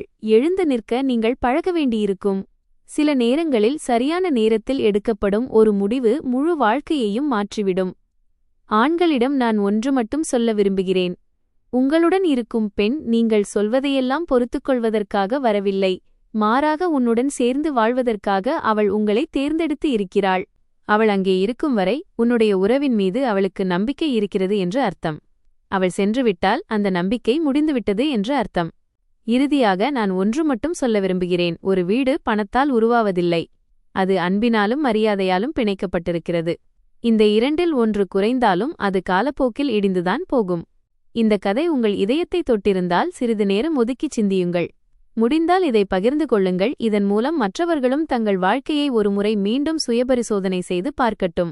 வாழ்க்கைக்கு மிக நெருக்கமான இத்தகைய பாடங்கள் அடங்கிய இன்னும் பல கதைகளை கேட்க எங்கள் சேனலை சப்ஸ்கிரைப் செய்ய மறக்காதீர்கள். இவை மிகச் சிறந்தவை. இவற்றை உணர்ந்து புரிந்து கொள்ளவே சில நேரங்களில் நமக்கு வாழ்நாள் முழுவதும் தேவைப்படுகிறது. आपको स्टोरी पसंद आई हो तो लाइक शेयर सब्सक्राइब करना ना भूलें, क्योंकि ऐसी स्टोरी सिर्फ और सिर्फ हमारे चैनल पर आपको सुनने को मिलेगी। और आजकल आप लोग स्टोरी सुनते नहीं हो, लाइक नहीं करते हो, शेयर नहीं करते हो, तो प्लीज़ ऐसा मत करो, सपोर्ट करो प्लीज़। मैं ऐसी अच्छी स्टोरी लाता हूँ और आप हमको सपोर्ट नहीं करते हो, तो सपोर्ट करना ना भूलें। और आप कहाँ से हमारी स्टोरी देखते हैं, अपने गाँव सिटी शहर का नाम भी लिखो यार, मैं आपके कमेंट पर ज़रूर रिप्लाई करूँगा। और आपको और क्या क्या कौन सी स्टोरी चाहिए ये भी बताऊँगा, आप बता सकते हो। तो आपको स्टोरी या सुनना पसंद है तो सपोर्ट करना ना भूलें। अपने दोस्तों को साथ भी शेयर करें, क्योंकि मुझे ज़्यादा से ज़्यादा सपोर्ट मिले। और आपका और जिन लोग सपोर्ट कर रहे हैं उनका दिल से शुक्रिया, थैंक यू, धन्यवाद। तो मिलते हैं एक ऐसी स्टोरी में।